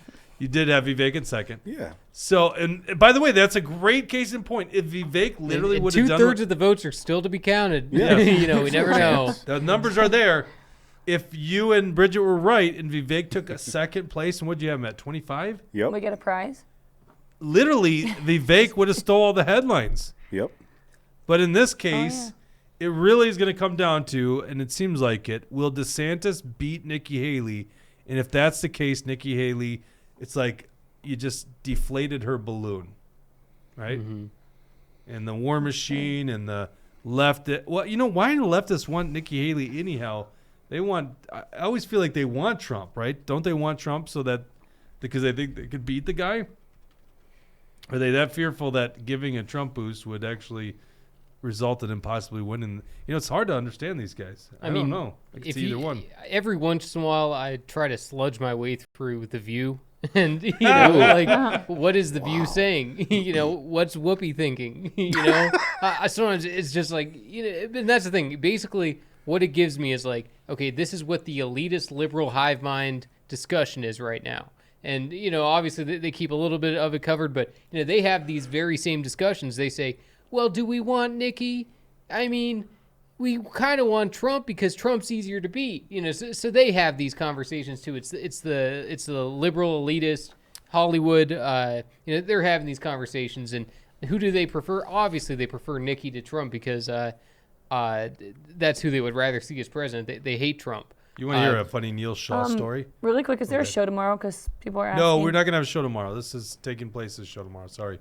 Well, I think there's something even bigger going on where you have this legitimate ruling class that sees the disaster of Joe Biden, and everybody knows what political party he associates with. So I think they see that the American people are probably kind of shifting towards voting Republican. And I think that's where you see these people, like Nikki Haley has a ton of Democrat voters. There's a big fundraiser she has going on January 30th where her staff are teasing it's a big Democrat donor, one of the biggest Democrat donors out there. They won't say who, but in some apartment building in New York where I think these legit ruling class folks are putting the energy behind Nikki Haley to kind of capitalize on, Bidenomics and the failures of what the Democrats are doing now. Oh, yeah, BlackRock. The pendulum swings back to the right and going, well, we now need a Republican to be our puppet in the White House. Yeah. So that's what I think is really happening. Yeah. I mean, just like George Bush with the Patriot Act. I mean, Nikki Haley, she would do a Patriot Act on steroids. She would do the Internet Patriot Act. Yeah, that's a good point. She would take everything all the way to the next level. So she doesn't have any reason to, take on the deep state because she is going to enable the deep state to continue to spy on us. And, for people like Nikki Haley, she's on team government and she's against the citizens. That's what people always need to realize. It's not Democrat, Republican. It's us against the government. Well stated. Yeah. Thank you. Oh, man. I just wanted some results to come in here. I see Drew. I bet it's Drew D. William Roach. It looks like he's got some good nicknames there. Birdbrain, Ron the Con. I don't hear that one very often. Ron the Con. The fake. Yeah, and the fake. I like it. By the way, I was chatting with Bad Head Harry on Friday. It's funny to find out people's real names. Like the idea, yeah, I mean, K-Wall is. I think some people want to remain anonymous too. I think so. I think some people say I don't want the establishment knowing I love Action for Liberty. So I can't blame people for giving us Whiskey Tango Foxtrot. Well, yeah, do whatever you gotta do. Actually, I know who Whiskey Tango Foxtrot is. Yeah, sure. Do you know? Maybe I'm not sure. That's funny. I know who that is. Yeah, you get all these people you don't know who it is, and then you got Brad Ganser. Yeah. It's like, oh, well, that one's easy. Yeah. Wouldn't that be funny if Brad Ganser really wasn't Brad Ganser on here? Though? Yeah, it was a fake. And he had no idea the whole time. That's the move. You just create someone else's name. Yeah. Yeah. My Someone name should do isn't that with, my name isn't even Dawson. Yeah. Well, yeah, it's been stuck at 37%. That's how it goes. I mean, you get like these volunteers and activists that Ryan Binkley still beating Asa, so it's a successful night. We're still waiting for the results from Wiesenberg's endorsing convention. Yeah. That was 2 years ago. Still haven't finished that count. Yeah, that's right. Yeah. Tell people that story. We've told this story a bunch, but 2 years ago, right? Wiesenberg endorsing convention, Morrison County, I want to say. And obviously Wiesenberg is an outsider. I think we can all recognize that. And they wanted nothing to do with the guy. So it is endorsing convention. They do their speeches. They go hand out the ballots. The ballots get compiled. They've got tellers, and the tellers are supposed to count the ballots. And this was early in the night. It's probably 8 o'clock or something. Yeah. And hours go by. And I think about 11 o'clock, the school had a time, like a hard cut, where they just had to kick them out of there. So, like, from 8 o'clock to 11 o'clock, they couldn't count these 100 pieces of paper to determine who is going to be the endorsed Senate candidate. Yeah. Absolutely ridiculous. It's so crazy. And Yeah, the establishment was falsely claiming, like, our ballots were stolen. And I remember I heard from somebody, Action for Liberty. Action for Liberty was destroying that convention. They were rigging that convention. I said, a single vote wasn't even counted. How could Action for Liberty rig a convention where no votes are counted? That's obviously the people who are counting the votes, or the lack thereof, are the ones who are rigging the convention. So if you're their not gonna narrative was, we rigged it because they looked and they go, Wiesenberg. Well, This thing's rigged. We can't. Well, I think they gave up that lie pretty quickly because they realized they couldn't convince people once people had the facts. That was just the initial thing they just sent out there to the establishment. Because I had a couple of people who, hey, what's going on there? I said, you're kidding me. Who's saying that? Yeah. Oh, Mandy Heffron's saying that. Yeah. That tells you everything you need to know. Well, probably the best part of that night was when Ron Krisha, the state representative, is running unopposed. And the delegates refused to endorse him. Normally it's like standing acclamation, just get up, everybody just endorse this guy. He's the only candidate. Yeah. But they would not endorse the guy. Well, not only that, they were trying to not allow a guy to run against him. Yeah. Calling some rules. So then everyone still votes for the guy, and I think that's one of the things that closed down the voting is they were like, oh, Ron Krisha's not going to get the endorsement to a guy that we don't even allow to run. You're giving this stuff up. Go back to the results there. We got 41 results are starting to roll in. Thank God we stuck with it. We've got Trump at 54, solid 54%. Ron DeSantis under 20 now. Nikki Haley at 7.5. Vivek hovering just under 8%. Ryan Binkley still ahead of Asa Hutchinson. Ada Hutchinson. Yeah. But results are coming in here pretty quick now. At least it has been for a while. So we'll stick with the program here. I really appreciate you saying that, Razzle Dazzle, but I don't think we can pull off a show tomorrow. We've got too much on the plate. Appreciate that very much. But right now is about 2 shows a week. The other thing is I appreciate people that do put media out every day, but I don't know. Sometimes That's how you get fake news. Yeah. Sometimes there's not enough to talk about. Like, I don't want to just do a show to do a show. 62%. Go back to results here. 62% in. Trump at 50.46. DeSantis at 21.23. Nikki Birdbrain at 19.6. Vivek.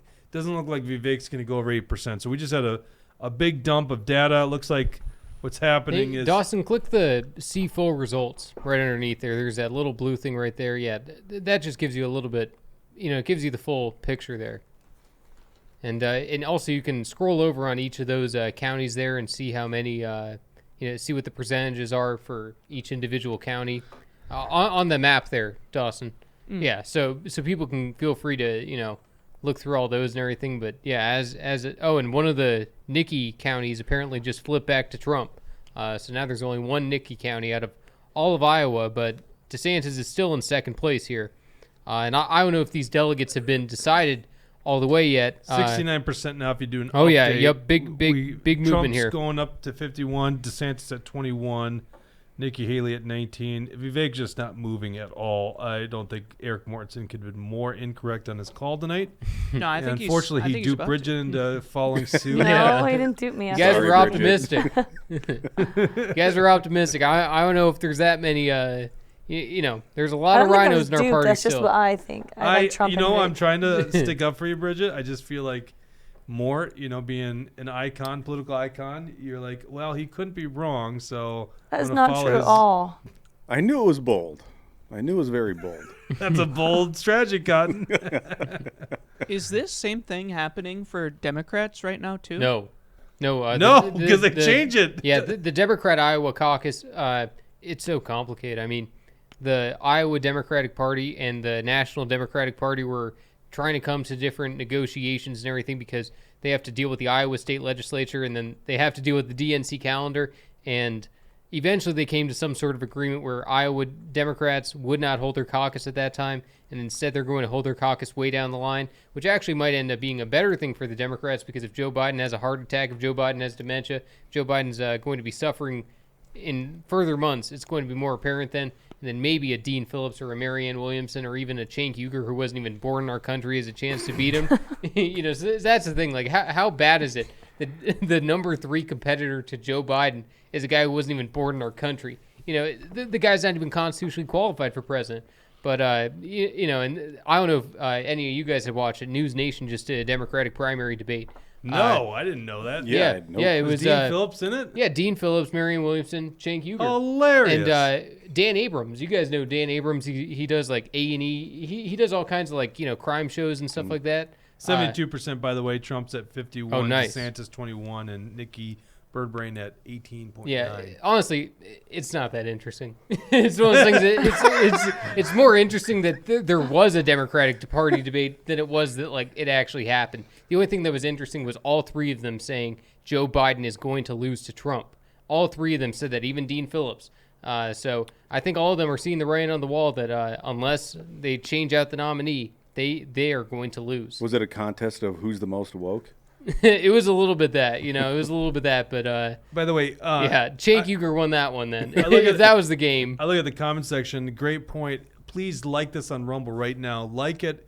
It pushes out to more people. They get the cold hard facts here, the truth, and some good editorialism by young Jesse, MAGA Jesse. So make sure you like this on Rumble or any platform you're watching it on. But like this Rumble. video to catch Israeli pedophiles, right? I thought you were off basis, and I got to admit. No, you I know kinda that's the proved thing. it. I would only say that because I was so shocked when I saw the mainstream media reporting, and I was like, okay, if CBS is reporting this, then I know I know that they wouldn't cover something like this if it was a lie.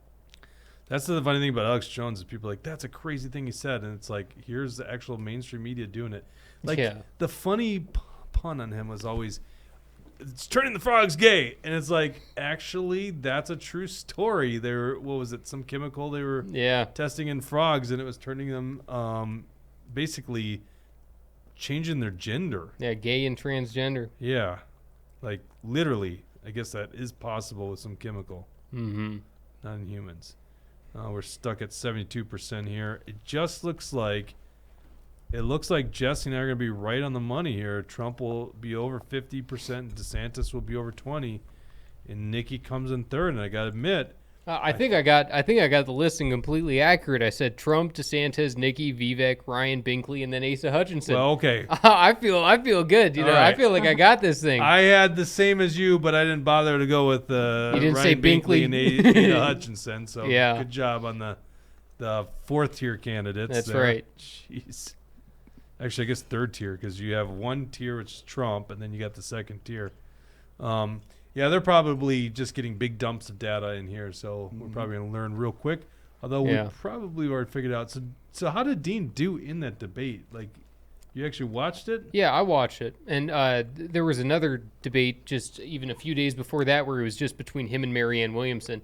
And it was an interesting debate. I mean, I didn't buy any of the arguments Cenk Uygur was saying that I'm allowed to be president. I was, it was one of those things that once you hear it, he was basically saying that after slavery, that means that all of these rights are afforded to everybody, including people of a different national origin. So he was out there claiming that, you don't need to be a born citizen of this country to run for president. That's never been supported for a general election ballot in the history of our country. I don't understand his argument here. After slavery, what was the... He's saying after slavery, after the 14th Amendment, when all rights are supposed to be afforded to all people within the United States, that you cannot withhold the right to be able to run for public office. That's his argument, and he's won in a couple of states. He's going to be listed on Minnesota's presidential ballots in the Democratic primary because of Ken Martin. And so Ken Martin is putting him on the ballot. Why is Ken Martin putting him on the ballot? My theory, this is just an idea. I don't know, but this is just an idea. This is what I would guess. Why is he putting Cenk Uygur on the ballot? Because then he can make the argument when they're going to try to remove Trump from the ballot in the general election at the Minnesota Supreme Court. What is he going to argue? Well, we put a constitutionally unqualified person on our Democratic primary ballot. So what does that mean? What is Ken Martin going to say? Unconstitutionally people who are not constitutionally qualified can be on the primary ballot, but not the general. That's what Ken Martin's going to do. They're going to try to take Trump off the ballot. He's using Cenk Uygur as a pawn to be able to get that done, in my mind. I mean, why else would he put someone who cannot become the president on the primary ballot? It doesn't make sense. I kind of want to keep the show going just to see how far down the all the conspiracy angles we go with Jesse. I'm just kind of speechless here. Jesse, keep going. Where else are we going? Jesse, tell me about 9/11. Oh man. I'm nervous to get into that one. I'll start. Oh, saying we're waiting. too much. We're hovering at 73%. We need to. I don't know. We need to be in the 90s before we know how the night's going to end. I mean, Bird Brain could still surge. Yeah. She's within 2 points of DeSantis. Mm-hmm.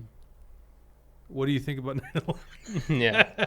Inside By the way, if you job. go back to that map, she's actually obviously got a couple inside counties. job. I mean, it's one of those things where where'd the plane go in the Pentagon? Where'd the plane go? Oh, there's no plane, even though a plane hit it, right? Okay. I don't know.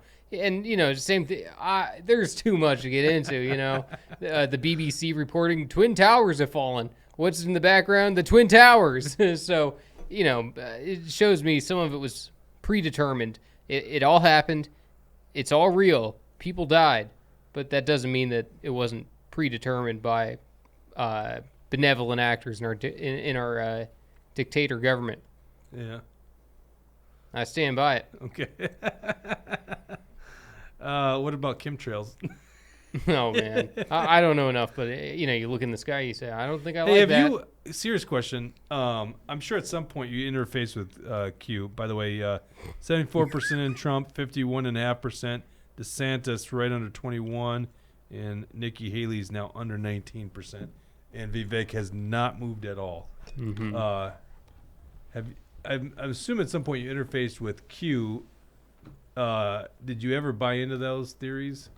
No, Ever? not myself. Yeah. No, it was one of those things I was always interested in. I always thought, that's cool. I like that there's this cool online conspiracy, but every once in a while you go on, you look through it, and you go, oh, that's interesting. I haven't thought about that in a while, but I don't take Q as my truth. I don't take that as where I'm getting my directions from, because if that's where I'm getting my directions from, the directions are way too confusing. It doesn't make any sense. It's too convoluted, and I'd rather just have true information and not secret messages coded. Brad says he's never heard Jesse's opinion on Epstein Island. All right, I say we do this. We'll go to that, and then we'll wrap things up. I think more. I don't know if he just took off or if he's. Oh, I don't know. I feel like. What's that? Probably taking a leak. I was gonna say trying to get something to eat. So your thoughts on Epstein? Was it? I think Epstein's Island? innocent. No, I mean, obviously it's a pedophile island. I don't know. God, that's I don't know hilarious everybody the way who. they're going. I don't know everybody who's been on there, but I mean, every single one of them needs to be taken down. And yeah, I mean, obviously, what do I think it was? Who was he really controlled by? I don't know. I think it was probably, I don't know. I don't even want to speculate. I got a couple of ideas, but I don't want to speculate right now. Well, we want you to speculate. We're up to 77% I'm not doing it. I'm reporting. not doing it right now. 77% reporting. Hold on one second, Jesse. 50. Yeah. Trump's at 51%. DeSantis. So it seems to be pretty consistent. DeSantis is 2 points over Bird Brain. There's 2 counties that haven't reported, it looks like. Otherwise, Trump is running the gamut here across the whole state of Iowa. Mm-hmm. By the way, look how neat those counties are. Yeah. Square counties. No Isn't kidding. that great? They have a perfect system Wow. for dividing their county lines. Yeah. 99 county, maybe they could throw 100 in there if they You wanna would want split up. 100, yeah, just to make it a I don't know why solid 99, but I do like the way that they do it because that's just the cleanest way of doing it. Mm-hmm. All right, so where did I leave off here? Epstein. Yeah, Epstein. What about the Trump speculation? 78% coming in. It seems like it's going to hold steady at these numbers, by the way. But yeah. Anyhow, the Trump allegation. Did you give that any time of the day? Like the girl who said she saw Trump, or a friend of hers, or whatever acquaintance. Yeah, I don't think it makes any sense. I looked into it a little bit. It's been a tiny bit since I was reading through everything on that, but based on what I was seeing, it seemed like someone who was trying to make a little bit of money by name dropping Trump, and that's the biggest way to get rich. You want to accuse Trump of something, and the mainstream media will prop you up, and now we got the corrupt courts who will rule in your favor. So that's just part of the thing. I know the E. Jean Carroll case. Apparently, there's another one coming up, and yeah, the defamation case. Yeah, it's ridiculous. And that's the lady that George accused Conway. The guy who used to be married to Kellyanne Conway. Oh, they got divorced? Yeah. Oh, I didn't know that. Yep, and I can't believe they hung. Yeah, they shouldn't. Yeah. I don't know either. That whole thing. It was almost one of those things. I don't know if I trust them. It's one of those things where you look at them and you just go, are they just both trying to play these different opposite sides so they get all the information so that they're really the power players? I don't know. But then they got divorced, so maybe that's not the case. Maybe they're just two different people who ended up getting, going different ways in politics. But it is very weird to have your husband saying Trump's a dictator and your wife's working in the administration. So I don't know all of the details there, but apparently George Conway. Just think about that. Trump's a dictator and your wife is helping out his. Yeah, it's unbelievable. Crazy. It doesn't make any sense. But he was on CNN and said, I'm going to be in the deposition files. What the hell does George Conway got to do with, E. Jean Carroll, that crazy nutbag, I don't know. It just shows me that, this is an establishment con job just as we expected. And there's so many things that are going to be permitted into evidence that don't belong there. But we're at where we're at. And I think the only way that we can move forward is just continue to expose the fraud. And I think a lot of people are seeing through it. Gotcha. All right. Well, I think we're going to end it here at 78%. Looks like Trump is going to be, it would assume he stays over 50%, and DeSantis is going to come in second. So, no one really shocked the world here tonight. Mm-hmm. Yeah, I mean, the polling was somewhat accurate. I guess the big thing was, the big story, in my opinion, is Nikki Haley couldn't beat DeSantis. She had the whatchamacallit, the network, the Koch network, right? Mm-hmm. Americans for Prosperity endorsing her, and that didn't boost her over DeSantis' numbers. And all the work by DeSantis going into this, and he can't even break 25%. Yeah. So he's not even half of what Donald Trump is. And then Vivek, I mean, there's no path forward for Vivek. Oh. What's that? Just changed. Yeah, it's 79%. Where did the Nikki Haley things go? Oh, yeah. You're saying she lost it? Looks like it to me. Oh, yeah. Yeah, it was Webster County. That was one of them. But once again, it's like, yeah, we don't know if it's another one, too. But, yeah. Crazy. Dang. Trump sweep, baby. Trump sweep. You know what? Get on the train or get run over. That's what I say. It's over. Time for them to drop out. It's Trump 2024. It's over. Well, when you think about Trump, you would think he just wants to basically get everything. 65% in Ringgold County, which is on the southern border. 77% in Lyon County, which is just south of Minnesota, Worth County 66% in, Mitchell County 41% in. These are areas where Trump is doing really well. So my opinion is Trump is probably just going to continue climbing or staying relatively flat. Because when you kind of look around and you look at, I mean, really, we have no results from Franklin County and no results from Jefferson County. Those are the two white spots on the map. Other than that, it seems like a lot of the Mort just texted me, says, I got to run. Well, you forgot your hat. Got it. Oh, yeah. Your hat is in here. We're wrapping things up. The president of Action for Liberty. I know. Yeah. Well, Mort's a morning person. Oh, that's crazy. I do feel guilty, but you're the one that said, no, we got to wait till the results come in, Mort. I was just doing what you were saying you wanted in the results. And then I'm like watching him, and he's like starting to get tired. I'm exhausted over here. I know. Well, okay. But Donald Trump isn't. 4 a.m. I get it. Oh, jeez.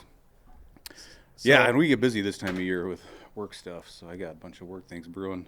Yeah, by the way, part-time president. He actually has a full-time job, so forgot to mention that. Yep. Well, full-time effort.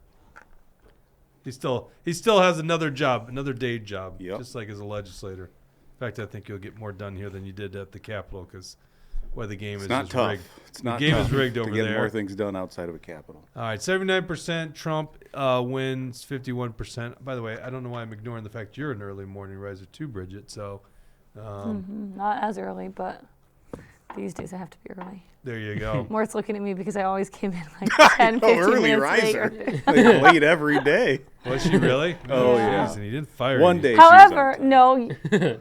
Yeah, kind of. The day we But made a bet.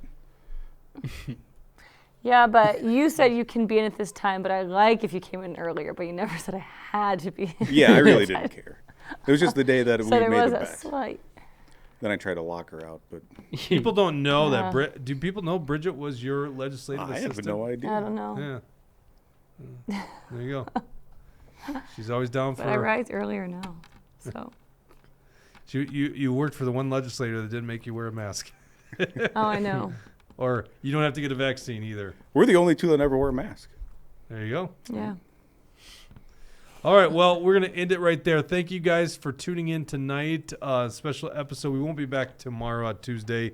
K-Wall, thank you. Good to see you. Glad the Wild won, it looks like. So we'll And be Glenn back. was here too. I just wanted to say that. Who's that? Glenn was here in the very beginning. I did see Glenn was up there. Yes. Hi, Glenn.